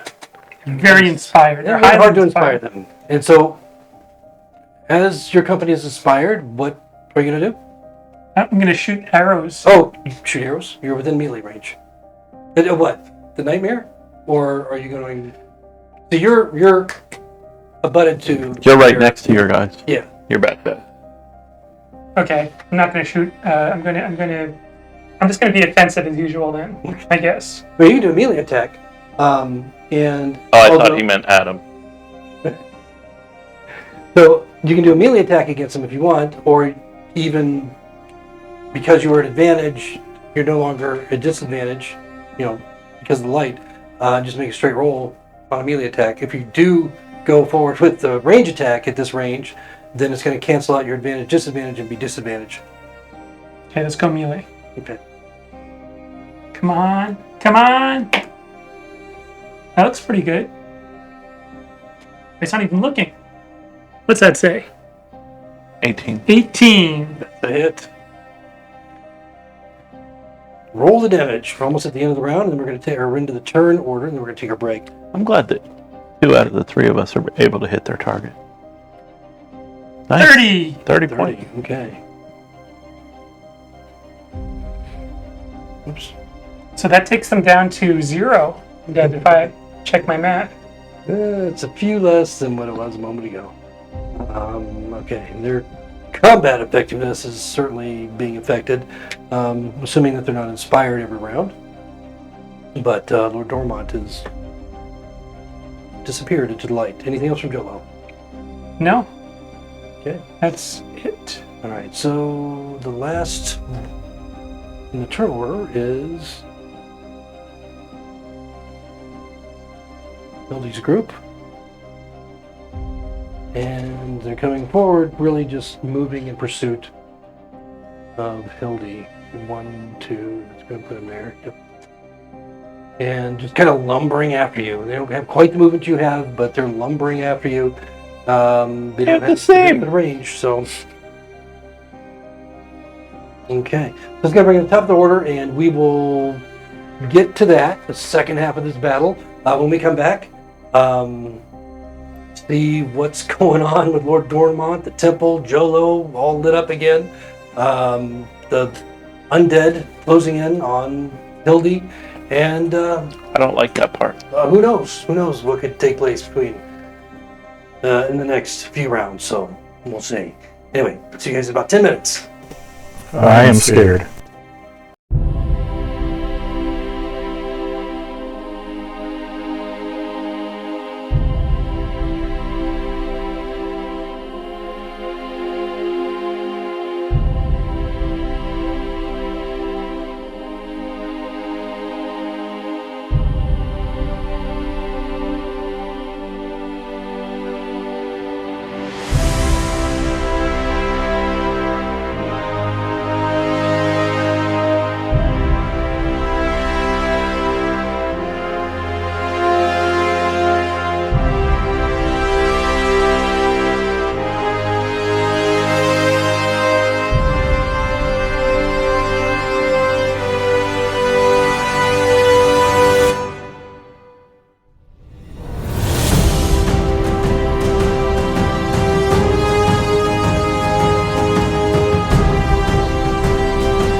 Okay, welcome back, everyone, as we continue with the battle for the village of Remy. Nihilus' company is engaged with a battered but still fully mobile group of undead up in the northwest portion of the village. Down in the southwest portion of the village, Jolo has put up a good fight, and his brother put up a good fight with their company against the Undead Horde that are approaching from that direction, moving them further into the city in both counts, while Hildy and Rollo are kiting their undead foes in closer to potentially consolidate with another company of allies within the village. While this has been taking place, the Nightmare is now hovering over one of the nearby buildings on the southern side of the village and observing or preparing to do whatever it's preparing to do on that end, while Lord Dormont has moved to a position above the Temple of Suna, which has basically combusted into light, which maybe coincidentally has also we have Jolo combusting into light at the same time. So Lord Dormont is no longer visible because of the light over the temple, and as is Jolo, who has now disappeared within his bright light that extends out 300 feet or more into the darkness, making everything daylight around him.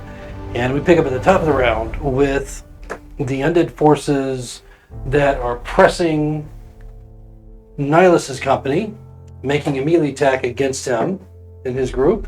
Ineffective, but able to do any significant damage against his group, and not disengaging or moving away, staying with Nihilus to continue the attack. And then down in the southwest portion against Jolo and his company with Dylan, the undead group making an attack against them, and also ineffective attack. And it brings up the Nightmare, who is moving down. Poor Jolo. Tell me about it. Maybe it won't hurt that much. What is it? The Nightmare about to trample you into the mud. Moving down to ground level, but just a few feet above it, and moving up and around one of the internal circles of roadways within the village, and that's going to bring up Nihilus. So at this point, it looks like the creature is moving away from you both along the road. Nihilus, what are you going to do? So Dormont moved to the Temple of Suna. He touched the golden dome, and then everything just turned super bright where he was. You didn't necessarily touch it. You just saw him above it, and then the entire temple just exploded in light. It didn't explode, but just light erupted around it, and it's still like a dome of light over it. Did we get the feeling it was like a defensive from the temple itself? You've never seen anything like this. Have I seen anything like this? Well, I've seen something Yes, like you it. have. That's actually the closest thing you have seen is what has happened to Jolo on now 3 or 4 occasions. So it's very interesting. So, Okay, Nihilus is going to try to inspire, okay, and that's 14. okay, you do so. All right, and he's just going to melee attack. All right. Oh my goodness! I wish I had a camera. That's another nat 20. Wow. Roll your damage, sir. Literally the exact same thing. A nat 20 and then a 3 and a 4, so 70. Okay. All right. So with that attack, you get the impression that they're down to about half strength. And then do they do half damage at half strength? Yeah. Any unit that's at half strength would be subject to half the amount of damage that they normally would. Anything else from Nihilus in his group? No, he's going to hold his ground. He hasn't heard otherwise, so he's going to stay there. Okay. And Hildy, you're up. Things are getting Inspire? tight for you. Huh? Things are getting tight for you. Yeah. Not looking great. Gonna try and inspire. That didn't work. So we'll try. Work on that. We'll try a ranged attack. Rolo, maybe you should talk to them. Oh, there you go. 17. 17 hits. Yay. 30 points. Okay. Not terrible. So, That should be your nickname. Not terrible. Yeah. Call you NT. In one of my games, I have a king. His name is Ivan the Tolerable. tolerable. Well, I'm gonna continue following that road I'm on. Okay. So that can put you up here on either side, I guess. Basically, Yeah. well, you got the building there, so you're essentially there. Okay. And We just need to keep one hex in between us and them, and we'll be all right. Lord Yeah, I Dormont can't do that. is still not visible, and you have no idea what's going on with that situation. So I was going to bring up Jolo. You're not hearing his voice shouting down to his undead followers like you were when he was just out and about moving around. He was constantly shouting to them in this, ancient language. Jolo, what are you doing? We've got to keep pressing the attack. The others maybe aren't as well coordinated as we are, or as good looking, or as humorously inclined. So we need to take out the enemy now before we go on and assist our brethren in defending this town. That's my inspirational Shit, speech. that was actually pretty good. Wow. I don't even have to More roll like for it, that. right? Going more like that. Yeah. So I don't have to roll for charisma then, do I? You do, but you're still rolling an advantage Oh, I am. because you are lit up like a Christmas tree, and these guys 2-1. are really inspired by that. 19. Nice. There you go. So they are inspired, which will help with your just making it a flat roll, since still lit up, still all that light that's just affecting their ability to see well. Get him. You know. Nat 20. Nice. Oh, okay. Roll your- You're on par with I got Josh. witness. You're on par with Josh Yeah, but tonight. I'm actually rolling these.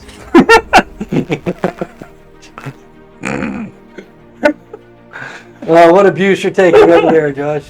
What's the damage? He didn't roll yet. I'll roll 2 of these guys. Nice. 3 and 3 is 660. 60 points. All right. Josh did more damage than you. It's not a contest. Kind of is. It's cumulative. Kind of is. And actually, you guys have, over the entire span, have done about the same amount of damage. I don't want to take credit personally. It's my troops who have performed superlatively. Right, Dylan? Yes, and of course, what would you expect? Hildy's troops, on the other hand. Yeah. What's up with her? Hey, Well, it's- no, they're not your troops. That's right. It's Rolo's. Freaking Rolo, man. I'm just an advisor. Are you staying where you are? Well, I can't disengage because I already used up an action. But you can still So, move if you. Okay, you stick there. Yeah. All right. So yeah, these guys are just continuing to lumber after you. Still, Question is, their movement is not quite as quick as yours. So that's why you haven't seen them taking like dashes. That's not happening for them. So they are a little bit slower. I mean, it's obvious the way that they're trying to lumber up to meet you. do I go up to Pritchard or down to Jolo? You're the advisor. I can't advise the advisor. Okay, so that's it for them. We're at the top of the round again with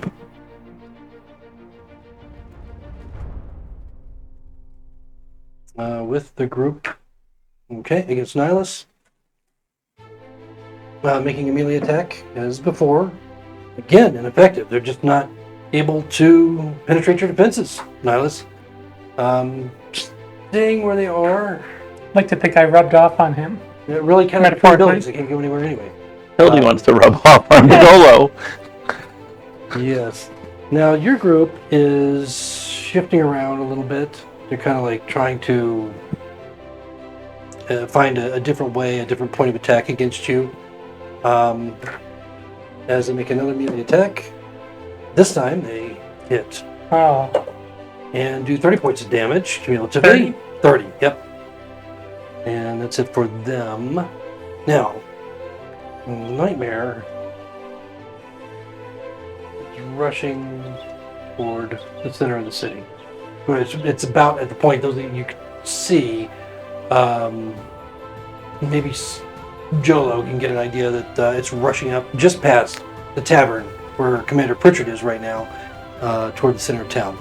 Now, we are at Nihilus. Nihilus, as you begin your turn, you get your first directive from Commander Pritchard.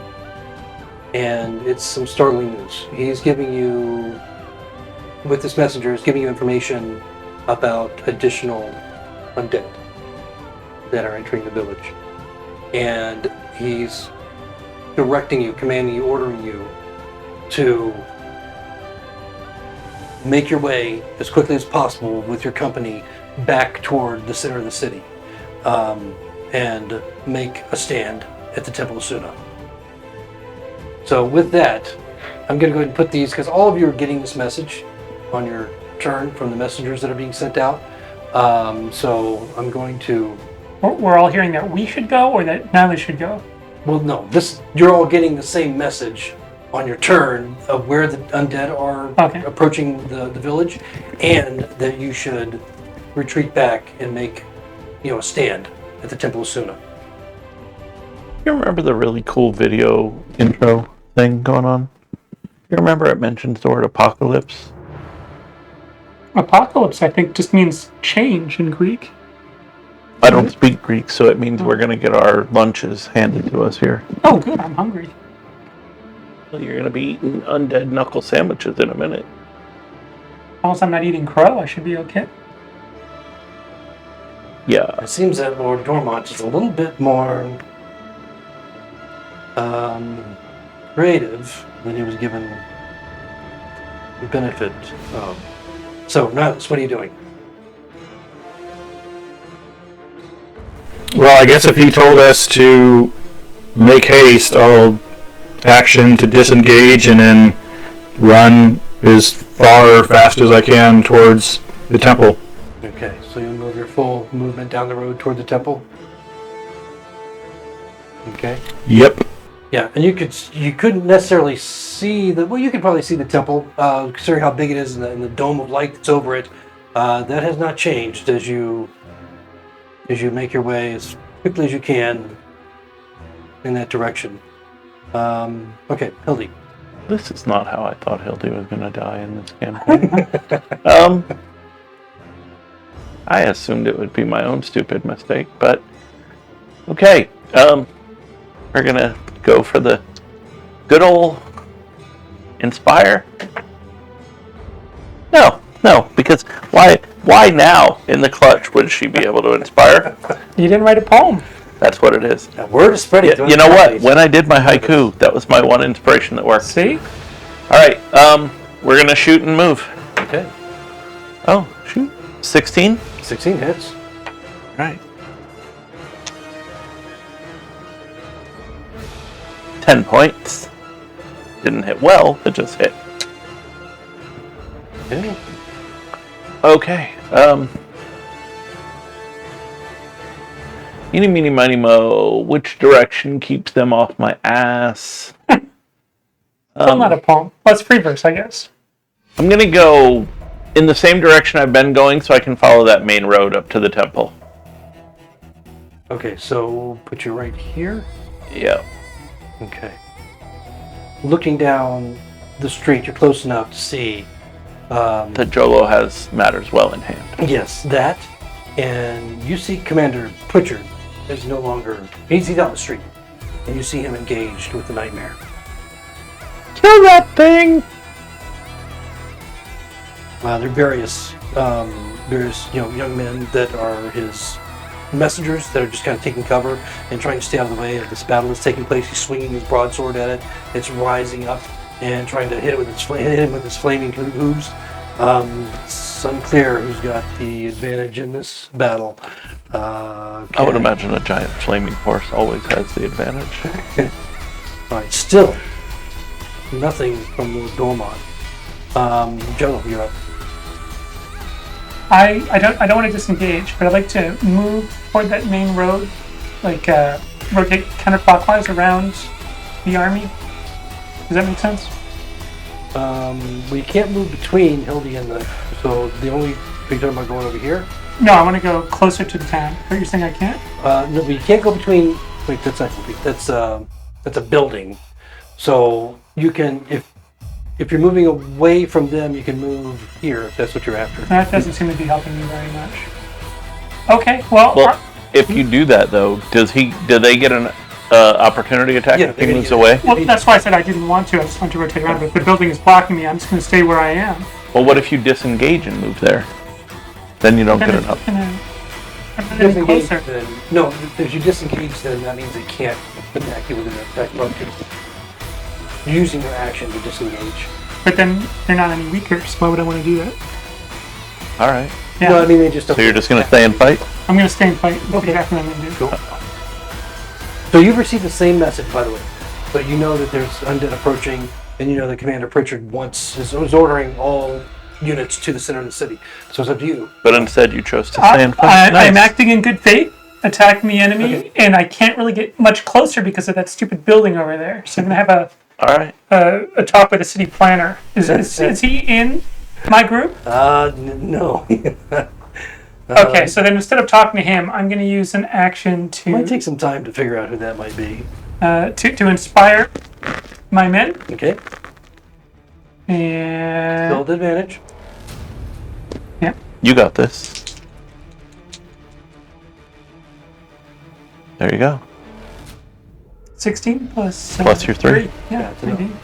Okay, so. Alright, so that makes a straight attack for you against the undead. Your men have been inspired all day. I really have that. I'm going to use my offensive, my melee attack, Okay. my melee weapon, Somebody likes Jolo. and I'm going to roll 1d20, and it's going to say That's the opposite way you needed to roll. That's as far in the opposite way as you could get, Now actually. one. Well, it depends on how do you define a nat 1? A 1 on the dice. Then yes. Yes, that's what it was. Okay. We're going to roll your 30. You haven't rolled a 30 on a nat 1 all night, so let's do it. I've never rolled a d30, I don't think. No, I got the stomach ache once, right? A 1! Is it? Wow. Oh, That probably can't be good. that I feel like I canceled out all of my good progress. That's probably as far from good as you can get. So right now, you, for whatever reason, you have chaos within your ranks, and that's going to give you disadvantage on any further in your next turn on saves, attacks, your against your inspiration, anything. So you may be able to cancel it out still,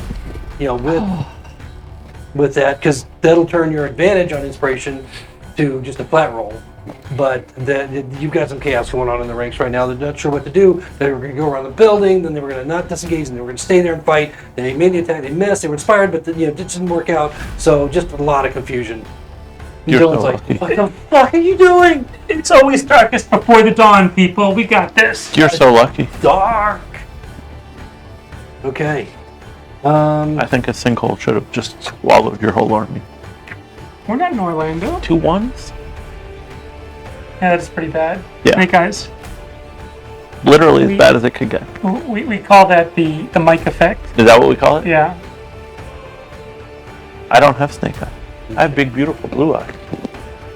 So last unit is still pursuing you, just following behind, and the other ones will be rolling into initiative on this next turn as we reach the top of the round. Top of the round going to the one that's been after Nihilus the whole time, moving 1, 2. Okay, making its melee attack against you. Hits. As they pursue, 20 points of damage. And that's as much as they're going to do. And then down here, still attacking Jolo's group at disadvantage because of the light misses. So, No issue there. The Nightmare is still at play against Commander Pritchard, and I'm just going to leave them on the same initiative roll so they can attack each other. You're seeing, those that can see him, Hildy, I guess, has the best view. This knight is putting up a hell of a fight, as he has struck the Nightmare for some very significant injury. You can see that it has lost a leg. One of his forelegs are missing, just kind of on the ground, still flaming and sizzling. But the creature is almost desperately trying to attack him. And it's landed a few blows, so you can see like dents and scorches all over his beautiful white armor. His cloak, gold fringed cloak, just flipping backwards violently with the back and forth of the attacks. Also seeing little licks of flame kind of produced on it as it's gotten in the way. So, as this is happening, do I hear him praising Jolo for weakening this creature prior to the attack? No, not really. I mean, just passively, he's probably the last thing that he's thinking about at this point. But sadly, what's happened is that there are no more messages being filtered out and flowed, so you don't know anything more than what you knew the last round. Okay, Nihilus. Oh wait, do all those other guys get to move in a little closer? They're coming in. Oh, I missed two of them. Might as well make our life a little harder. Well, I would have moved them all together in the end until it mattered. But, okay. It's looking grim, folks. Let's hope this episode ends soon, or we might. Okay. It's going to end permanently. All right, Nihilus, sure. Alright, he hasn't changed his determined route yet, so he's going to disengage and go his full speed closer to the temple. Okay.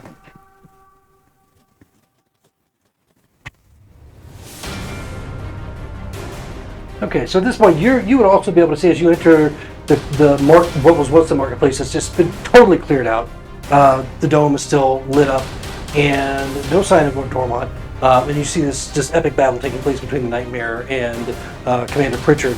You can see from your angle, Hildy and her company, Rollo, moving up the opposite roadway toward the center, and probably not much of a view of what's happening with Jolo and the rest, because they're going to be way out of view anyway. So that's it for Nihilus. Am I able to move into that hex that's south of him? Right here? This one? Yeah, correct. Okay, yeah. One, two, yes. All right. So we got two more of these units moving in closer.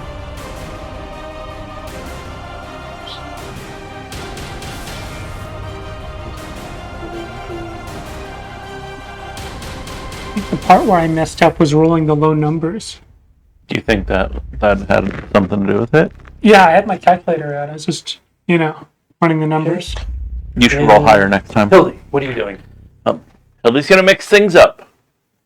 She's gonna inspire her men. Do it, Hildy. 10. Yeah, no. Delusions of adequacy over here. Yeah. Oh wait, no, with charisma that's 11. Okay, I'll give it to you. All right. They are inspired. Okay, and Hildy has reluctantly forced herself to admit that her men can't shoot for shit. So we are going to run up and attack the Nightmare from behind. Okay, so your company's rushing the Nightmare. And that's attacking at advantage. Richard. Yeah. That's Wow. the advantage you said? That was that advantage. So one of them was a 1, and the other one was a 2. Oh no.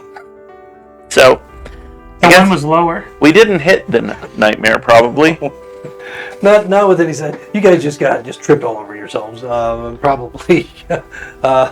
So by now everyone forgot A lot of fear. what I did.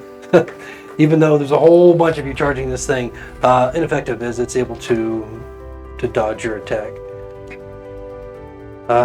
that it for Hildy? Yes, her action was to inspire, so yes. Okay. So these guys are closing in, which you would presume they are anyway. Okay. So at this point, you see the dome, the light over the dome begin to diminish. Oh no. And there is Lord Dormont, literally standing on the top of the gold dome. He's standing there with his sword out. He's still spectral in that regard. And you hear an excited whinny from the nightmares as it realizes it sees his master as well.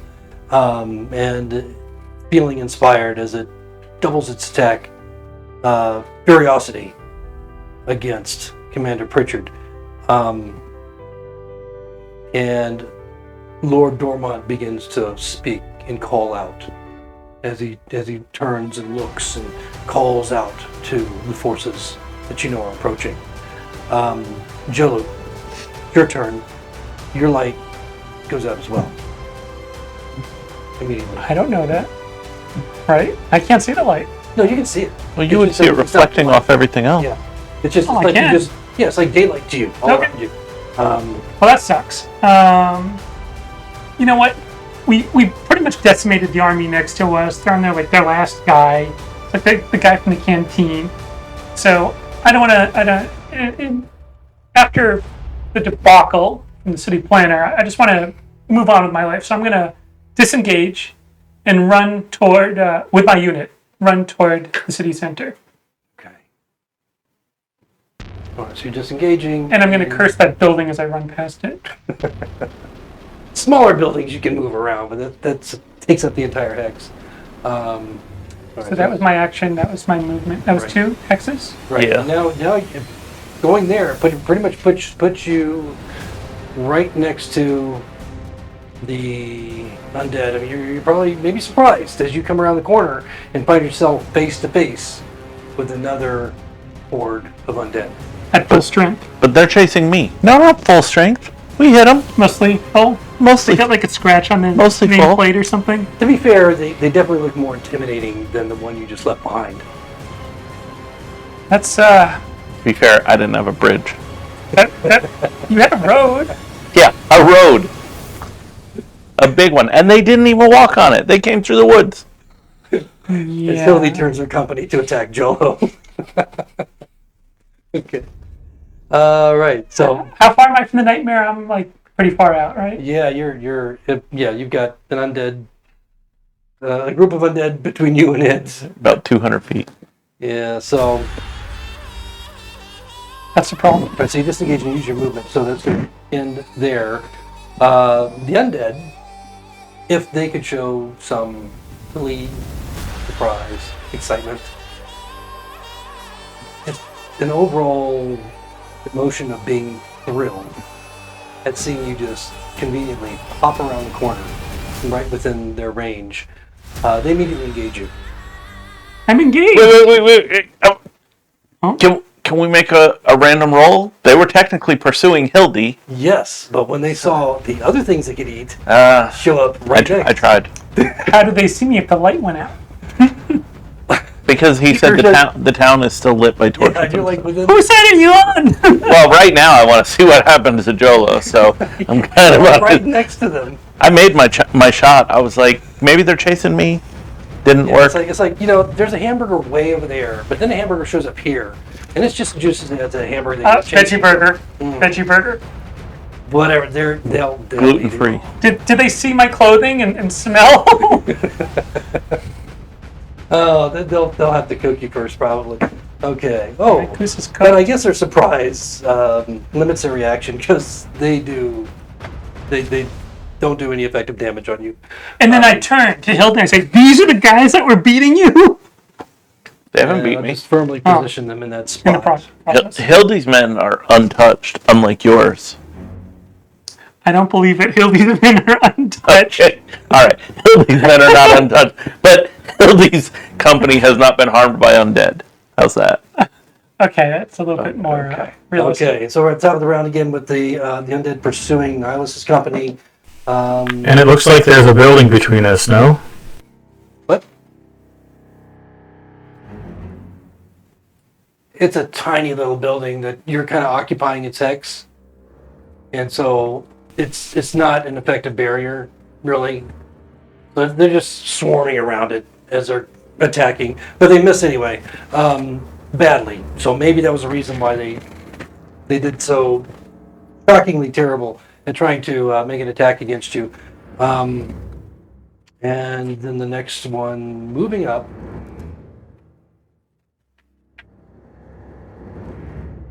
We'll take on Jolo Weaker ones? from behind. Okay, so they're making a melee attack against you as you now have two groups of undead, courtesy of Hildy and her company. Thanks, Hildy. We have a Jolo sandwich. They do hit. Sometimes things happen. Ooh. 10 points of damage. It was a rather ineffective hit, so not much. Can't forget about the undead groups. I gotta move. This one. I think I'm in trouble here. You think? Can I use thaumaturgy somehow? Like, if I shake the ground, it'll all fall down like bowling pins? Maybe. Okay, I'm gonna try it. Okay, then we got the Nightmare and Commander Pritchard still going at it. Oh, Nightmare stumbles, falls prone, and as it's trying to get up. Oh, Commander Pritchard with one swell boop just strikes down with his amazingly beautiful broadsword, obviously a masterwork. You see it glowing, this bluish electric illumination. We should steal It kind of that. just sparks and crackles as he brings it down, and he watches he cleaves the entire head off the Nightmare with Nice. one strike, and the flames just immediately begin to diminish. He watches the thing turns to ash, and just dust flying up in the air, and even in the night, you watch as this blacker than black ash just rise and just move out like a cloud in every direction. Even Commander Pritchard is surprised as his blade moves through it. No blood, no gore, as the head hits the ground and then dissipates into the ash. I hope Dormont cries. Jolo's gonna cry out, "Teamwork!" That, by the way, folks, was a nat 1 with the Nightmare versus a nat 20 for Commander Nice. Pritchard in that quick little final moment of Big the fan. Nightmare's life. Big Yeah, fan. so he's gone. Okay. All right, so Nihilus. So it looks like my company's right up against Pritchard. Did he acknowledge us at all? Did he issue any commands seeing us approach? Well, he just decapitated this Nightmare, so his focus is right there at the moment, not really, paying attention. But he's there, but he won't inhibit your movement. You can move through him, if you want, because he's just one man in that big space. How far away is Dormont from Nihilus' company? Well, Dormont is literally on top of the dome. So standing on it, he's 50 feet high in the air. So if you're certainly within range attack distance, if that's what your intention is, So is he around 100 feet? probably less. What's the formula for moving Okay. and then upways to go back? So Nihilus is going to call out to Commander Pritchard and say, "We've arrived. What can we do to help?" And he's going to also, seeing Lord Dormont now in view after the light died down, he's just going to yell out, "Pontus, smite this foe! Rid us of his evil presence!" And he's going to cast Guiding Bolt at Dormont. Okay. Your attack roll. What would be 50 feet squared? You can attack it at advantage, by the way. Because he's an illuminated figure. May as well be fairy fire. It was almost a nat 20, and then it rolled off my binder onto an 8. But the one before was a 17 plus. 50 times 50. So 21. Well, yeah, 50 it's a hit. And 50 feet. 2,500. 100. So you're saying this is 5,000? 14 radiant damage. This to here is 50 feet. No, 50 feet. 15. 50 points of damage? Radiant damage? I don't know all that. 15 points of radiant damage. 15 points of radiant damage. Okay. So, yeah, so the bolt hits him square in the chest, since he's just kind of not really paying attention to individuals, just kind of looking over the entire area. Slamming him in the chest, you see the radiant energy just explode over him, be absorbed by him. He cries out, "Ah! Who dares strike?" It's a new Within king. 50 feet of him, he's 70 And his feet eyes away. just kind of look around. Thank you. May or may not. You don't think he sees? Definitely not the bright blue creature standing 2 heads above everybody else in the crowd. I mean, passively, you're not sure that he identified you or anybody specifically as the one that just did that. As it just got his attention as he got hit, and he's like looking around for where it came from. Seems a little bit uncertain. Anyway, he doesn't make a move. Obviously, doesn't make a move. It's your turn still. Anything else? No, I'm just going to stay there. Okay. All right. All right. Then we get 2 more units moving. I think this is one of them. And this would be up.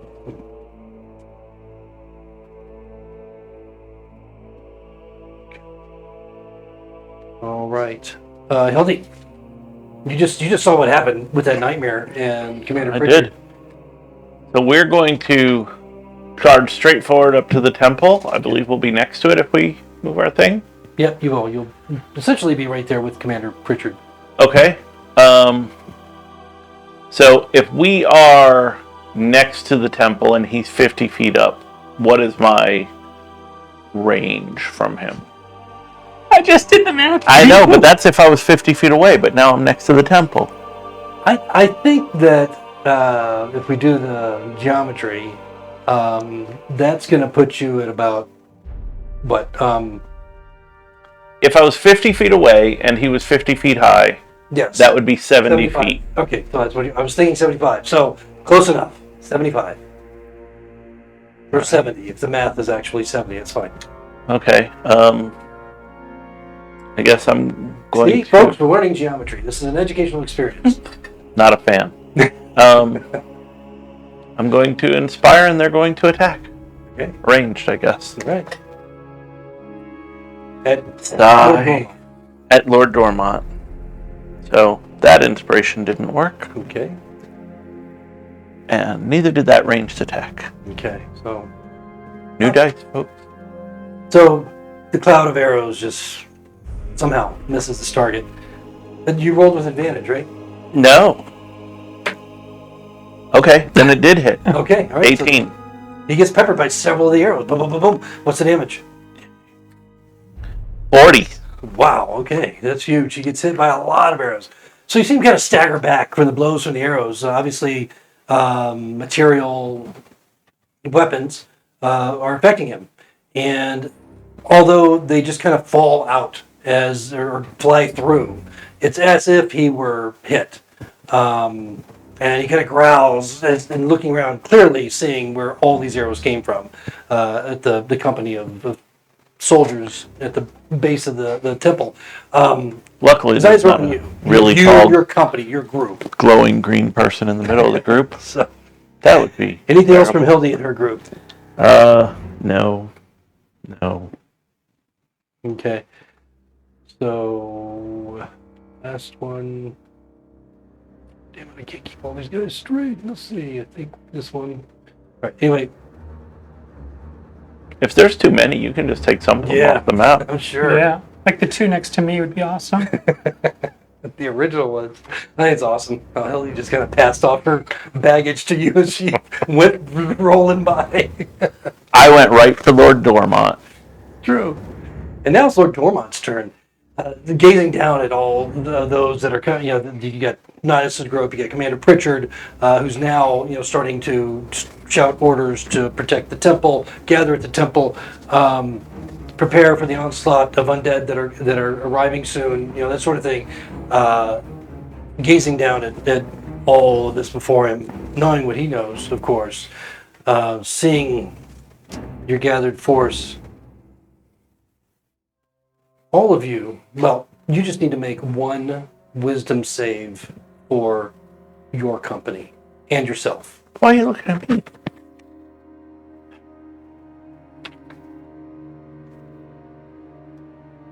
And you start to hear this babbling sound. 22. 22. Is that for you or the company? You said one wisdom save For you and one for the Oh, company. that was for me. Okay. All right. 23 for the company. Wow.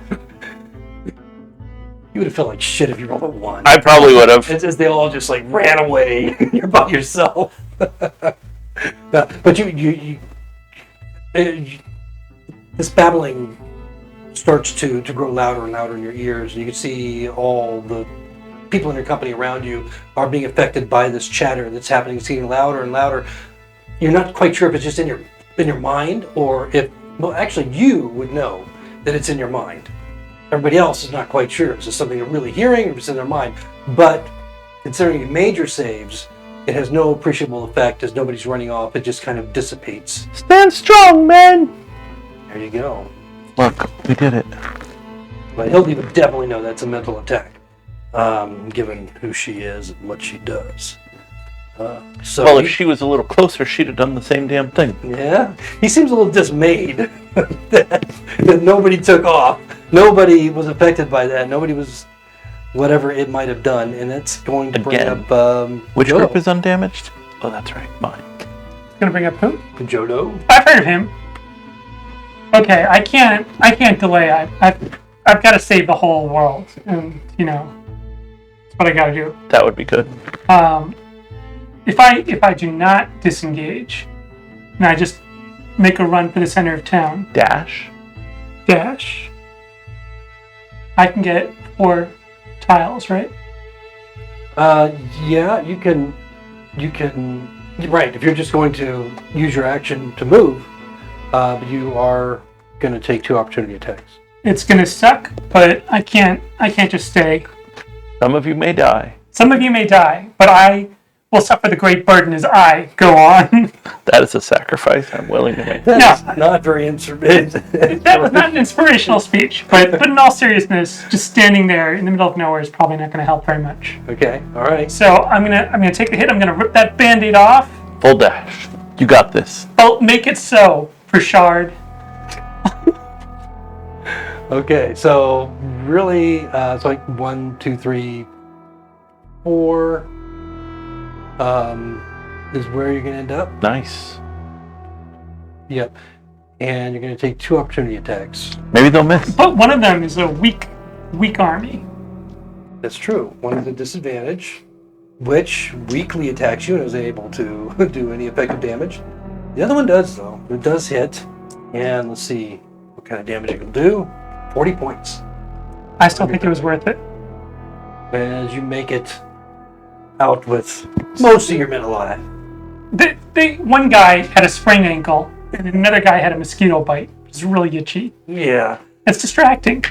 But Okay. what is my distance now to the king who never was, the provisional? Well, you're about 125 feet from. Well, you're 100 feet from the temple, and then he's 50 feet up. So what's that? 100 feet, 50 feet. That sounds like it's more than 120 feet. Come on, accountant, do it. That's a lot of feet. That's a registered term, by the way. It's true. Okay, so I'm guessing that's more than 120 feet. I'm just going to kind of... Do your math thing. I think it's a little over. Like 125, something like that. 100 feet away? 100 feet away, 50 feet up. 50 feet up. Doing the math. Clear 100 times 100 plus 50 times 50. You're going to get through all this and realize that you don't have an action to do anything anyways. So. 111 feet. Well, No, I have an individual action. yeah, he's got an individual action. 111 feet. 111? 0.8. Okay, so that's within your 120. Assuming I did the math If- correctly. If your range is 120 feet, that you're doing whatever. If my high school geometry teacher is watching this, I never liked you. Okay. Anyway, I'm gonna go for level 2 spell. Level 2 guiding bolt, which is kind of like level 1, but more of it. Yeah, Twice as much? I get that. So go ahead and make your attack. Do this. Do this. Which one should I use? This one? Not that one. Damn it! I told you not that one. I thought you meant not that one. Now remember, you're attacking at advantage. Oh, use the orange one. The orange one. I haven't used that all night. I know. You think? It's been lonely. Can I be rules lawyer? No. Or should we let Jolo have his fun? What's the rules lawyer? It says the PC can make a direct attacks against Lord Dormont. They will be unable to issue commands to their company other than make an attack against an enemy or to make an attack. So is a Well, my company's not making an attack. I'm making an dash differently? What's that? No, that movement is right. Is separate from the attack or disengage action. So you can either, just like you would with a regular character, you can move, disengage, dash. Yeah, but he dashed, right? So I'm just, can he dash and make a Yes. Yep. personal attack? Because that's the action of the company, not his action. He's just commanding the company to dash, like he would command it to move and attack. But the rule says during a round the PC makes a direct attack against Lord Dormont, they will be unable to issue commands to their company. Oh. Okay. No, that's if they if they actually detach from the company. Oh, okay. So that's part Cool. that's under the detach from the company part, which he hasn't done, or nobody's done actually. So just in my mind, this is like Empire Strikes Back. I'm Yoda. I'm on Dylan's back in the little backpack, and he's running forward. And now, from 111.8 feet away, which I did in my head, which may or may not be right, I hope it's right. You wrote it down. Yeah, so It's not in your head. got the numbers wrong. Okay, anyway. Way too much math. So I have a spell attack of +5. I rolled at advantage to 13, so that gives me an 18. That's my math. Yeah, well, an 18 hits. So roll your damage for the guiding bolt. And I did say it was level 2, as I recall. You did. With more So radiant that's- energy when you was. That's 5d6. I have 3, so I'm going to reroll 2 after. You Oh, can have mine. okay. I'll roll these first, so I can concentrate. Damn it. He can do the whole Pythagorean theorem thing, but Eight. when it comes to counting up 6-sided dice, that's when it gets hard. Well, there are 5 dice. Oh, well. 8 That's why he points. only owns 3, because 3 are easy. That's, I had more, but I get confused when there's too much stuff in front of me. Parcheesi sets out. So, what'd you roll? Total. 8. 8 points of damage. 8 points of massive damage. Radiant. Times 10, right? Oh, no, it's just your attack. So just 8 points of damage? With all 4D. those dice, you just roll. No, you don't times it 10. Wait. That's your actual, that would be the company, but you only did 8? 5d6. But you counted 5d6 and you rolled 8? Oh, Yes. 8 plus 5. That'd be like 40. 8 plus 5 is not 40. Wait, what? What do you 5d6. I got 8. I got 8 points. Yes, in my he rolled 5d6. he rolled 5d6 and he got a total of 8 points. Wow, okay. That even threw me for a loop.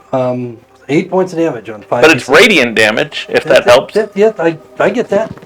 So yeah, he takes the damage. Again, he reacts to it and realizes. I tried. Yeah, he realizes where it comes from. Killed me, right?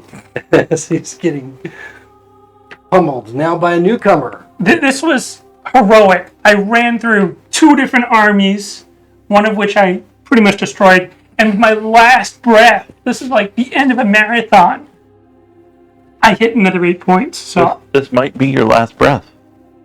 no. It's his turn now. And he saw you do that. Yeah, but it's kind of jocular. Like you'd still like this to somebody, hey buddy. No, it's like when you say capiche and you slap someone in the face, it doesn't do damage. Do you think Lord Dormont is a hey buddy kind of guy? Have you spoken to him? Yeah, we all did back in the tomb. No, I didn't speak to him. Oh, that's right. You were hiding. I was chasing the grave robbers. Well, could have been worse. Okay. All right, so they moved up, and we're at the top of the round again. You're seeing, at this point, those within the center of the village can see some of the other undead approaching through the streets of the village. And you can see them coming from the north, you can see them coming from the east. And it's a lot. I mean, you're looking at probably 400 or 500 undead, in addition to the ones that you've been grappling with for the entire night. Combat's moving swiftly, and now it seems to be all focusing here at the city of the center of the village, where the Temple of Suna, would you call it Tuna? Sounds fishy. Is no longer lit up, but sitting there is potentially your only bastion of protection. Stone building, you can hold a lot of people, but probably not all of you. Okay. So, top of the round, we have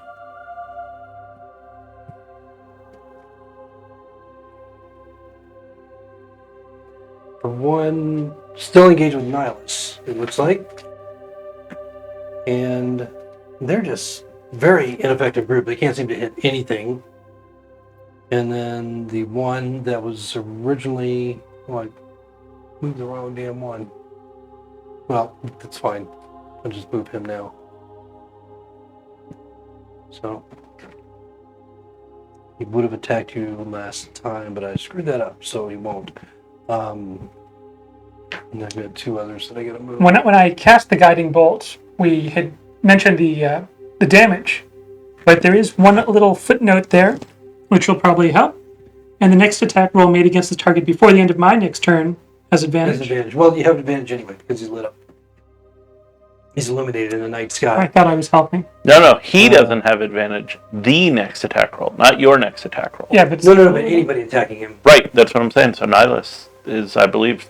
Yeah, no, this is up right now. And anybody attacking Lord Dormont has advantage currently. Wait. So, what are you doing on this?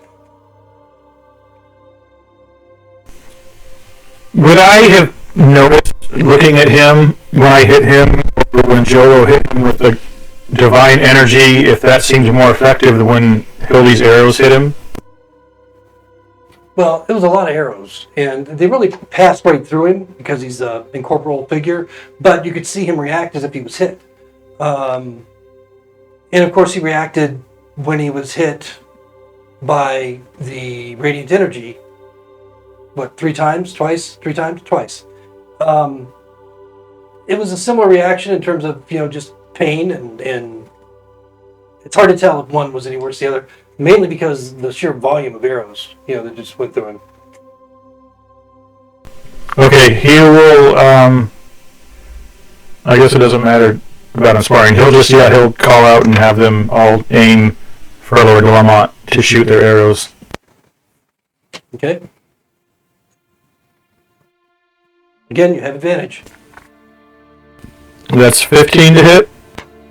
15 hits. For 30 points of damage. Okay. The radiant energy just explodes into him. He reacts in an expected way. You don't see damage actually occurring on him. You just see him reacting to damage. But that may not be so unexpected, considering, of course, that he's an incorporeal figure. He wouldn't bleed. He wouldn't break his bones. You wouldn't, singe his clothing or anything like that. But he's definitely reacting. He looks weakened a bit as he looks around and as if he is searching for something. Anything else? Nope, that's it. Okay. All right. So your company is staying where it's at? Yep. So your personal attack was against Lord Dormont, right? But you can still order your company to attack whatever. So I can attack him again with a personal attack? No, you just did a personal attack. No, that was a company arrow attack. Oh, I thought you said you were casting guiding bolt. Did I? I asked about guiding bolt to see if one seemed to impact him more, and then I said they were all shooting. That's how I got 30. Sorry. Okay. Yeah. So I thought you were casting guiding bolt. So yes, you used your company attack. You ordered them to attack, but you didn't use an inspiration, correct?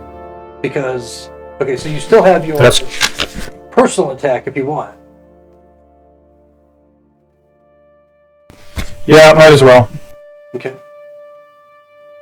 So guiding bolt. Right.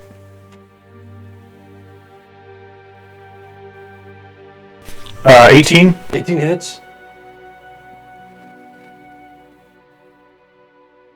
So everything I just described about the radiant energy is what happens to him now.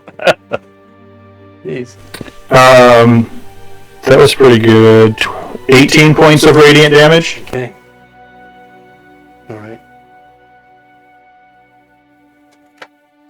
His only response at this point is, "Fools! None of you can kill me!" That's not good.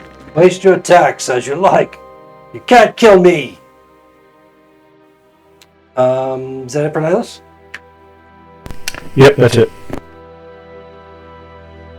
All right. Oops. Jeez. Those bad guys are getting closer. I think the trick is going to be wiping all of them out before they wipe us out. That's a that's it. very, very, very good position to take. Well, Really? Dylan is my tactical advisor. Hildy's up. That's true. And that's what he would say. Okay, so Hildy's group is going to make a ranged attack. On Dormont, Dormont? Okay. you said everybody's got advantage right now or no? Yeah, everybody's shooting at this guy because, again, he's background night sky. He's illuminated. So it's just Okay. like fairy fire. Gotcha. Nat 20. Wow. Wow. So 60 points. Okay.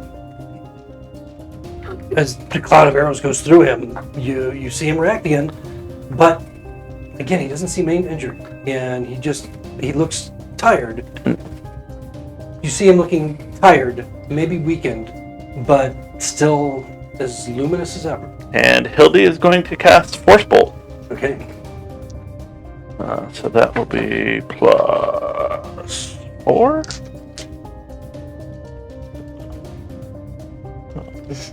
$16? Okay, 16 points of damage. No. Does a 16 Oh, hit 16 him? hits, yes. Okay. So he takes a D10.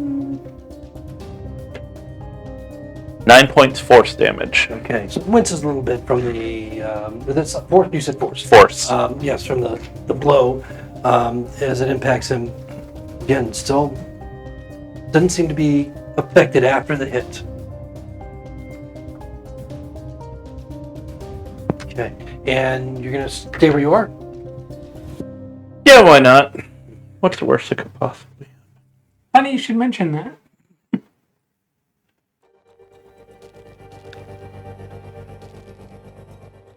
Okay. And Joe, you're up. No, sorry, Dormont's up after Hildy. Okay, so...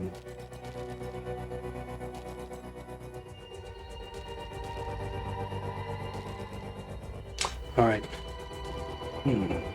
It's tougher when you're part of a bigger group. Okay, right. But, in this case, maybe not so much. Focusing on You know what? All of you have been doing a little bit of damage, so I think you can have his attention in one way or another. So we're going to do just a quick check.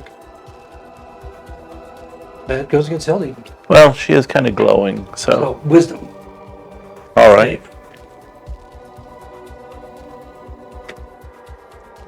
8. Okay.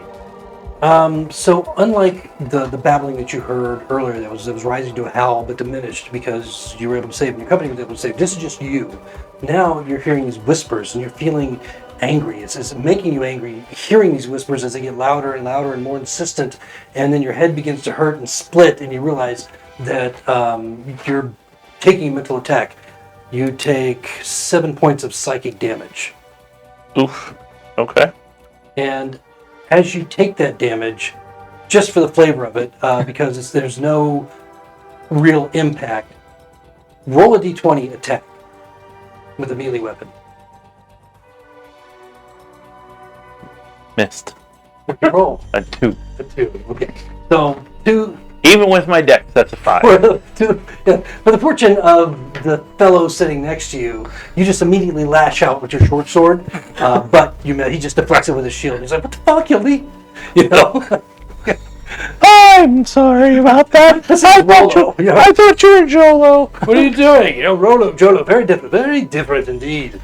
And then it just diminishes and passes, and you feel probably embarrassed. Who knows? Or maybe satisfied. I don't know. Could be a combination.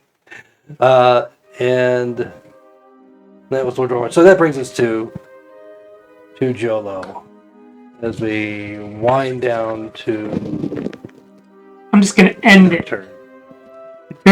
No? Yeah, go ahead. You need my dagger. Dylan calls over. You gonna end it? I thought we were on good terms now. Oh yes, you're right. We are on good terms. Still need my dagger? Still has a lot to learn.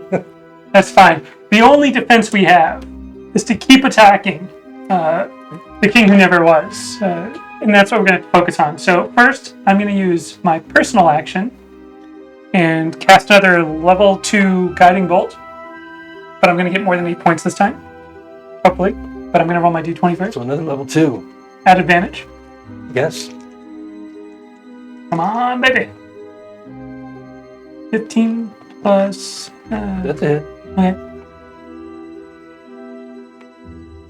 I'm going to roll my... Let's do them at the same time. You can. Everybody else does. I get confused. That looks better. It does. 19. Greater than 8? 19? Okay. Yeah. And that's with your My guiding bolt, guiding bolt, radiant level damage? 2. Okay. Got it. Okay. So as you've seen him take damage every time you guys have hit him, no matter what it's with, whether it's with the radiant damage or the force damage or the arrows that fly through him, he reacts to the damage.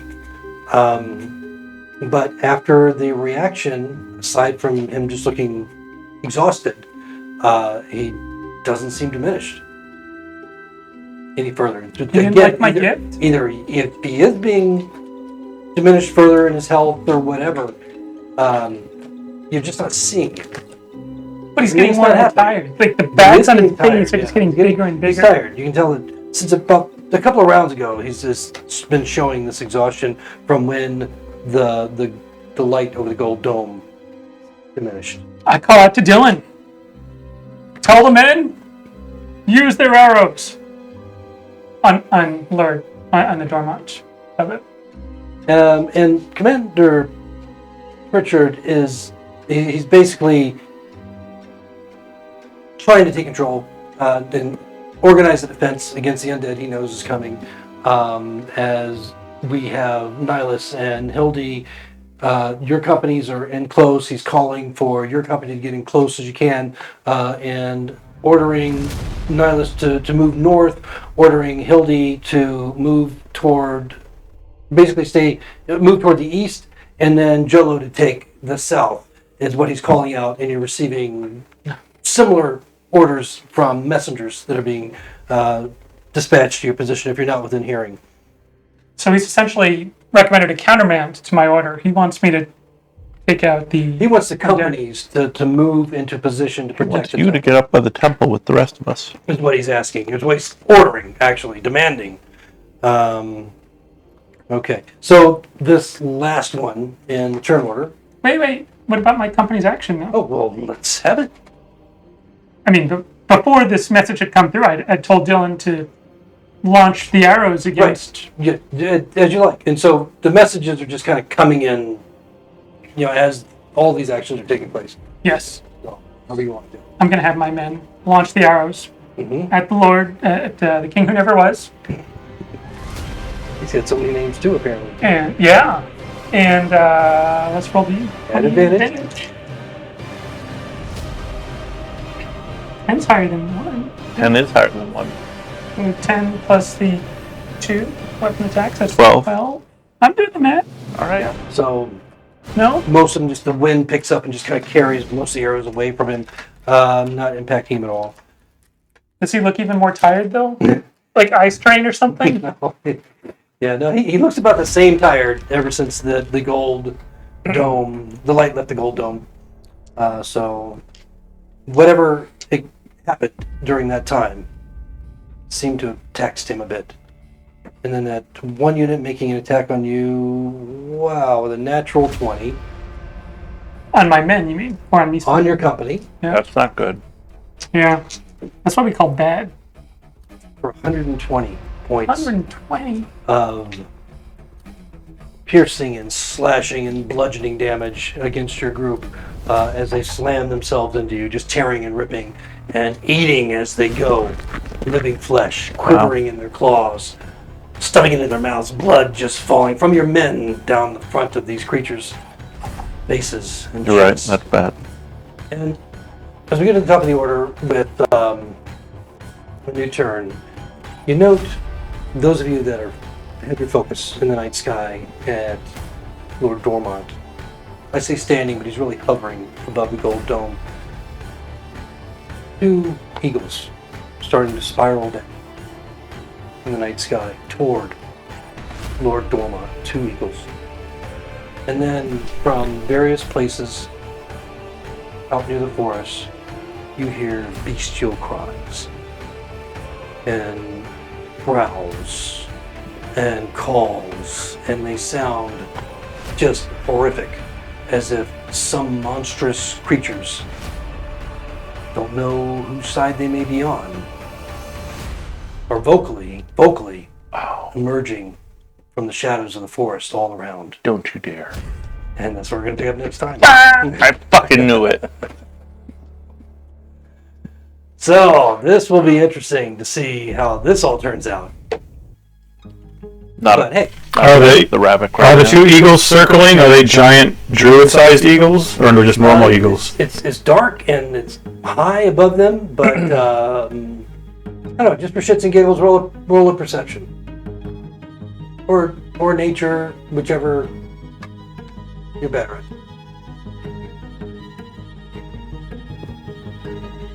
That would be 23. Wow. Yeah. They look larger than usual. At least one does. And with that roll, you realize it's one eagle and the other one is an albatross. So your sharp eyes pick that Cool. difference up. From a distance in the night sky, they look very similar, and you assume eagles, but no, your eyes pick up an albatross. Very unusual, especially here.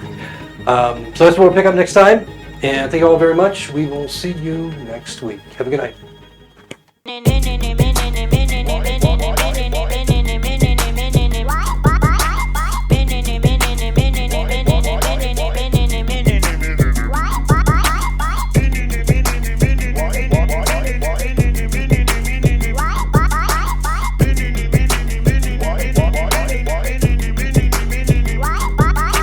Aphrodite, then discuss, Hera, Hermes, Icarus, na ha ha ha ha ha ha ha, never become business. I love Aphrodite, then discuss, Hera, Hermes, Icarus, na ha ha ha ha ha ha, never become business. I love it when you couscous, love it when you couscous, love it when you couscous.